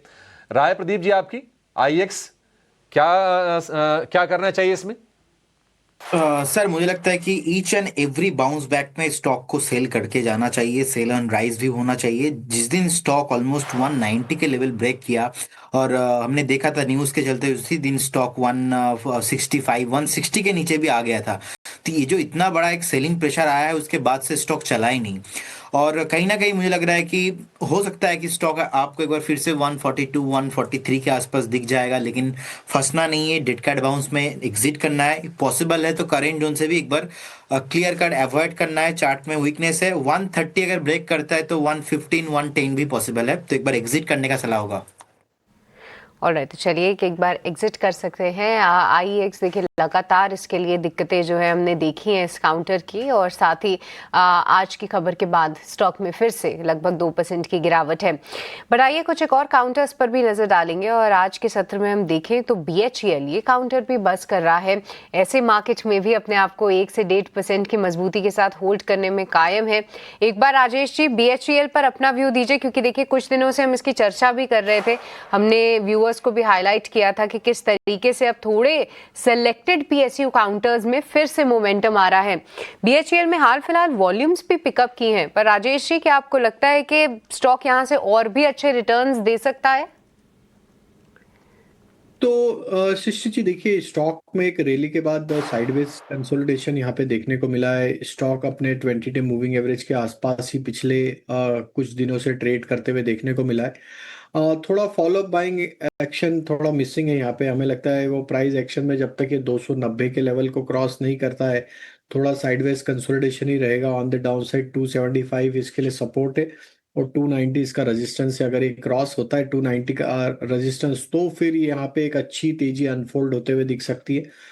एंड देन हमें लगता है फिर 320 से लेके 330 तक की अपसाइड भी आते हुए दिखेगी। तो टाइम बीइंग हमें लगता है जब तक ब्रेकआउट नहीं होते आप रेंज में ट्रेड करें। जब भी आपको 275 के आसपास स्टॉक मिलता है बाय करें, स्टॉप लॉस रखें 270, अपसाइड में 290 के आसपास प्रॉफिट बुक करते चलें। ऑलराइट, तो 290 के आसपास जैसे ही आए थोड़ा प्रॉफिट बुक करें। BHEL सेटअप ठीक है, बट थोड़ा साइडवेज मूव ज़रूर दिखा रहा है, तो अगर किसी ने निचले स्तरों पे स्टॉक खरीदा है तो 290 के आसपास अपना प्रॉफिट आप बुक कर सकते हैं। बट एक और काउंटर जो कि लगातार प्रेशर में है वो है डिक्सन टेक्नोलॉजीज का शेयर। देखिए इस पूरे स्पेस में बात करें तो प्रेशर भरपूर है, क्योंकि इस साल की शुरुआत में आप देखेंगे या फिर फर्स्ट हाफ में भी देख लेंगे क्या एक्साइटिंग मूव्स ये सभी काउंटर्स ने दिखाए, चाहे वो केन्स टेक्नोलॉजीज हो या फिर डिक्सन टेक्नोलॉजीज हो। बट वैल्यूएशंस को लेकर हमेशा सवाल उठाए जाते थे। अब देखिए केन्स टेक की तो दिक्कतें हमको पता ही है, हालांकि मैनेजमेंट की तरफ से भी कई क्लैरिफिकेशंस आई हैं, बट स्टॉक में कोई भी एक्साइटमेंट लौटा नहीं है। बट डिक्सन टेक यहाँ पर लगातार ब्रोकरेजेस का पॉजिटिव ही व्यू है। हाल फिलहाल जो इनके की कस्टमर्स रहे हैं उनको लेकर थोड़ा सा कंपटीशन गहराता हुआ दिखा है। अब मार्केट में यही बात चल रही है कि क्या ऐसे वैल्यूएशंस पे दाव लगाना चाहिए डिक्सन टेक्नोलॉजीज में, या फिर थोड़ा और करेक्शन हो जाए, वैल्यूएशंस रीजनेबल हो जाए, ग्रोथ जो थोड़ी सी मॉडरेट हो रही है उसको लेकर जो है कहीं ना कहीं चीज़ें डिसेंट और रीजनेबल दिखने लगे, तब शायद इस पे फिर से इंटरेस्ट बनेगा। बट एक बार प्रदीप जी, आपका क्या व्यू है? क्योंकि मैं देख रही थी स्टॉक ने कई बार 12,000 के आसपास से बाउंस लिया है। क्या लगता है आपको, यहाँ से और कमज़ोर होगा या फिर इन लेवल्स पे थोड़ा स्थिरता आनी चाहिए? देखिए, डेफिनेटली अगर हम देखेंगे तो जनवरी 2023 से लगभग स्टॉक्स ने मोर देन 300% से ज्यादा चला है। रिसेंटली एक चार्ट में, वीकली चार्ट में डबल टॉप फॉर्मेशन किया है। ऊपर से अभी भी देखेंगे तो मोर देन 30% करेक्शंस हो चुका है, लेकिन फंडामेंटल इसमें बहुत ही स्ट्रांग है। एंड मुझे लगता है कि कहीं ना कहीं 11,900 के आसपास एक सपोर्ट है। एक स्टैगर मैनर पे बाय करने का सलाह रहेगा। रिसेंटली लास्ट 2 हफ्ता पहले, 3 हफ्ता पहले जब मैं स्टूडियो में आया था, उस टाइम पे मैंने 12,700 पे एक बार बाई कॉल भी दिया था, 13,800 तक गया था, टारगेट भी अचीव हुआ। उसके बाद फिर से स्टॉक नीचे आया। हमें लगता है कि एज ए इन्वेस्टमेंट व्यू से आपको तो स्टैगर मैनर पे बाय करना चाहिए, बेचना तो अभी बिल्कुल नहीं है। अभी अच्छा फेयर वैल्यूएशन जोन पे है। अगर आप करंट जोन से बाय करते हो, इस केस में 11,500 के आसपास का आपका एक स्टॉप लॉस होगा। अगेन आपको 15,000 एंड अबव प्राइस मिलेंगे। ओके, तो ये राय डिक्सन टेक्नोलॉजी 15,000 के ऊपर भी जाने की संभावना, लेकिन आपको वक्त देना पड़ेगा।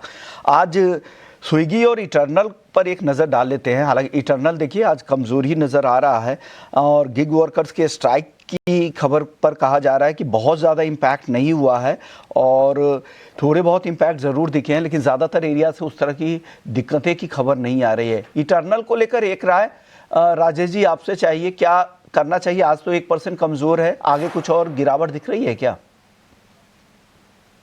तो विश्वमोहन जी, देखिए तो स्टॉक में ऑलमोस्ट ये 7-8 वीक से स्टॉक एक करेक्टिव फेज में ही देखने को मिला है। स्टॉक को अगर वीकली चार्ट पे देखें तो स्टॉक फॉलिंग चैनल में ही ट्रेड करते हुए देखने को मिला, और इस प्रोसेस में स्टॉक ने अपने 20 डे 50 डे मूविंग एवरेज के नीचे भी फिसलते हुए दिखा है।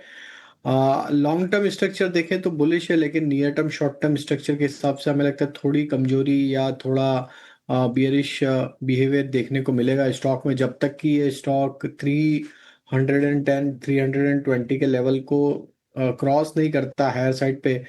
जब तक हमें लगता है छोटे मोटे उछाल में यहाँ पे सप्लाई बना रहेगा।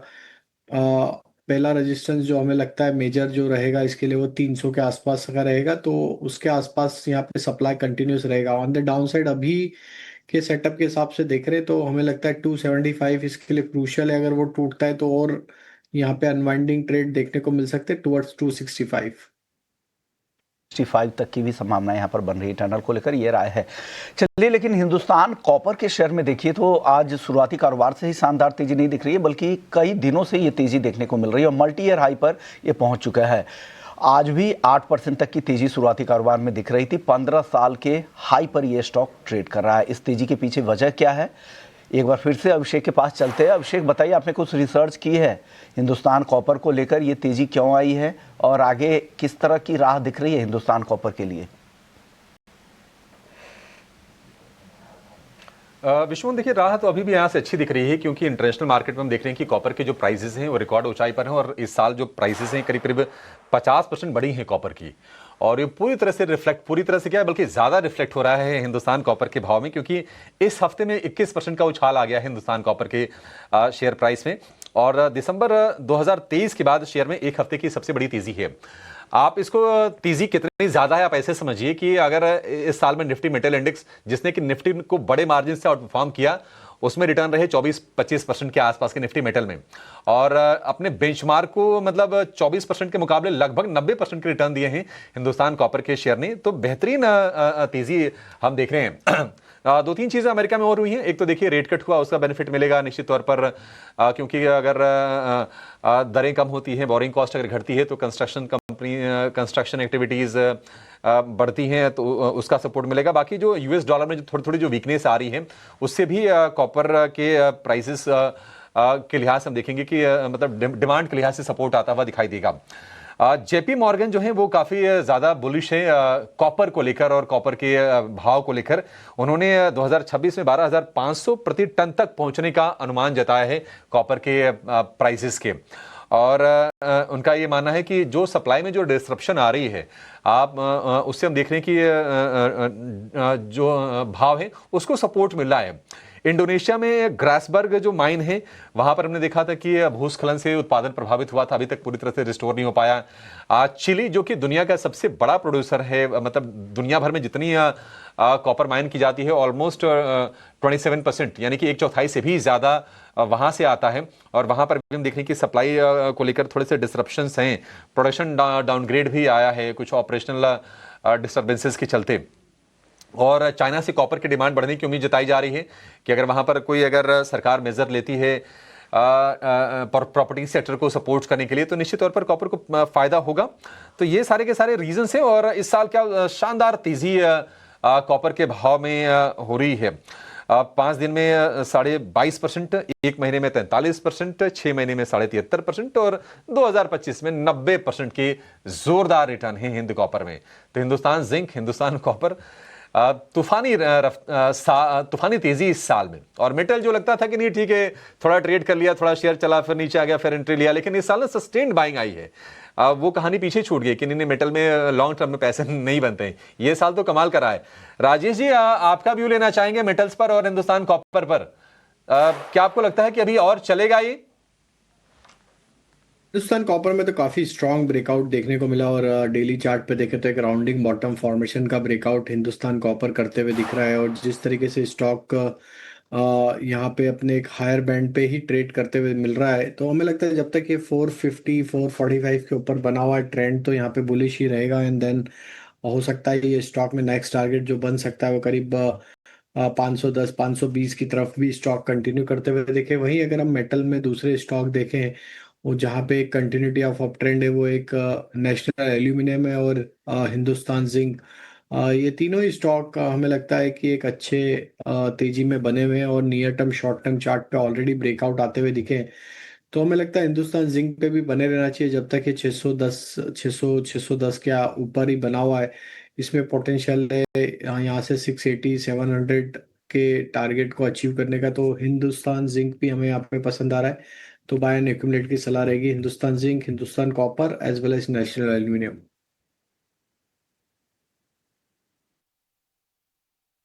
जिंक, हिंदुस्तान कॉपर, ये 3 शेयर राजेश जी को पसंद है। एक्यूमुलेट करने की भी सलाह है इनमें। और हिंदुस्तान जिंक आप देखिए करीब 2% ऊपर 52 एक हाई पर तो ये भी कारोबार कर रहा है। और हिंदुस्तान कॉपर 15 साल की ऊंचाई पर शेयर है। एक बार जरा स्क्रीन पर लेकर आइए पीवीआर। शुक्रवार का दिन भी है और पीवीआर का जो प्राइस है 1000 रुपए का प्राइस है पीवीआर का। और थोड़ी मतलब आपसे इस पर प्रदीप राय जानना चाहेंगे पीवीआर के शेयर को लेकर। आप तो 2-3 बार देख के आए, आपने कहा मूवी अच्छी है, पूरी दुनिया कह रही कि अच्छी है। 1000 करोड़ रुपए तो धुरंधर का कलेक्शन हो गया है। अब ये शेयर चल नहीं रहा है, ऊपरी स्तरों से लगातार हम देखने की दबाव आ रहा है। क्या करें पीवीआर में?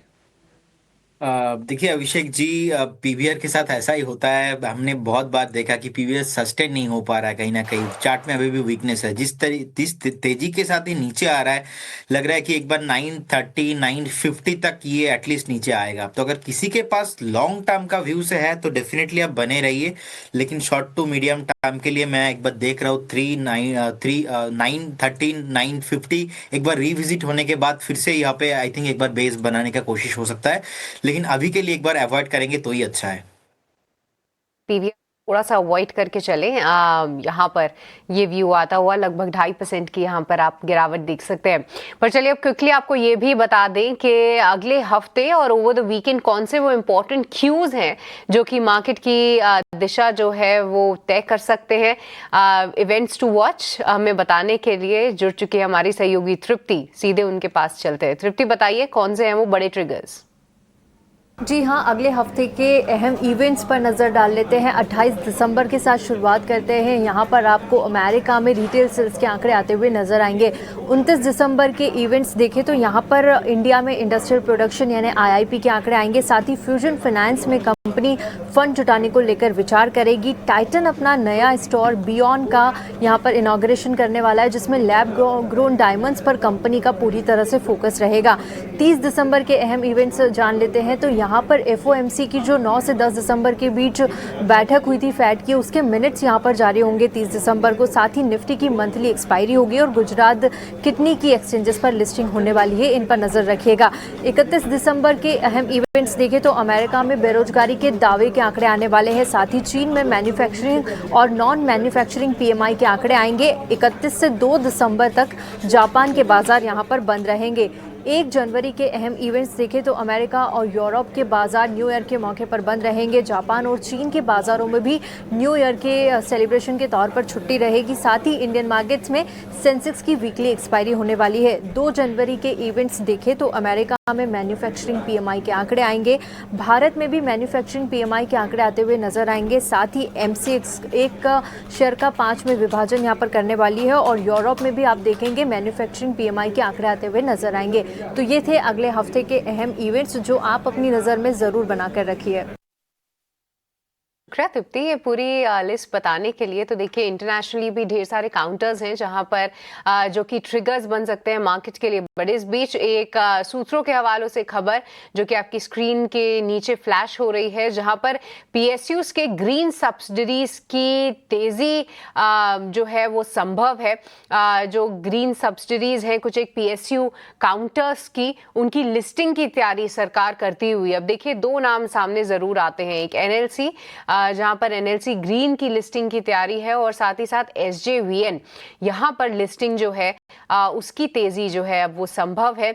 ये पूरी खबर हमारे सहयोगी प्रकाश हमारे लिए लेकर आए हैं और इससे जुड़े देखिए जो नाम भी हैं वो बता रहे हैं सरकार अगले साल लिस्टिंग में तेजी ला सकती है और साथ ही साथ PSUs की ग्रीन सब्सिडीज की लिस्टिंग में तेजी संभव है। ये खबर हमारे सहयोगी प्रकाश प्रियदर्शी, हम उनको जल्द जोड़ने की भी कोशिश करेंगे ताकि और डिटेल्स निकल पाए कि कौन सी है वो कंपनीज, कितने बड़े प्लान्स हैं यहाँ पर और किस तरीके से IPO की तैयारी जो है वो सरकार करती हुई। पर देखते हैं कि कुछ एक काउंटर्स, जी हाँ बिल्कुल इसके चलते जो है फोकस में रहेंगे, क्योंकि कहीं ना कहीं सरकार ने भी ये पहले ही जो है वो स्पष्ट कर दिया था या फिर इस बारे की जानकारी दी थी कि NLC की तो एटलीस्ट NLC ग्रीन की लिस्टिंग की जो तैयारी है वो करते हुए आएंगे। राजेश जी, एक बार NLC जो कि लिस्टेड प्ले है उस पे आप अपना व्यू दे दीजिए, कैसे देख रहे हैं आप इसको? चार्ट्स पे देखिए हाल फिलहाल कोई इतना एक्शन में तो नहीं रहा है stock, but NLC India charts पे कैसे दिख रहा है आपको?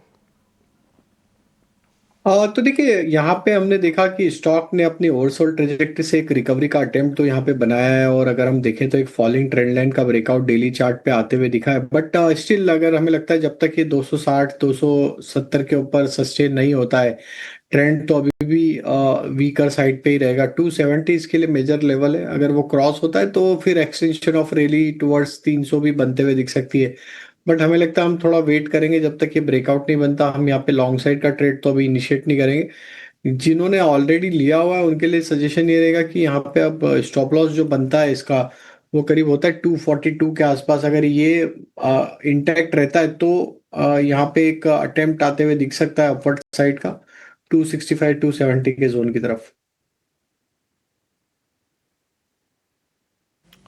ठीक है, 275 तक की टारगेट्स पॉसिबल हो सकते हैं NLC इंडिया में।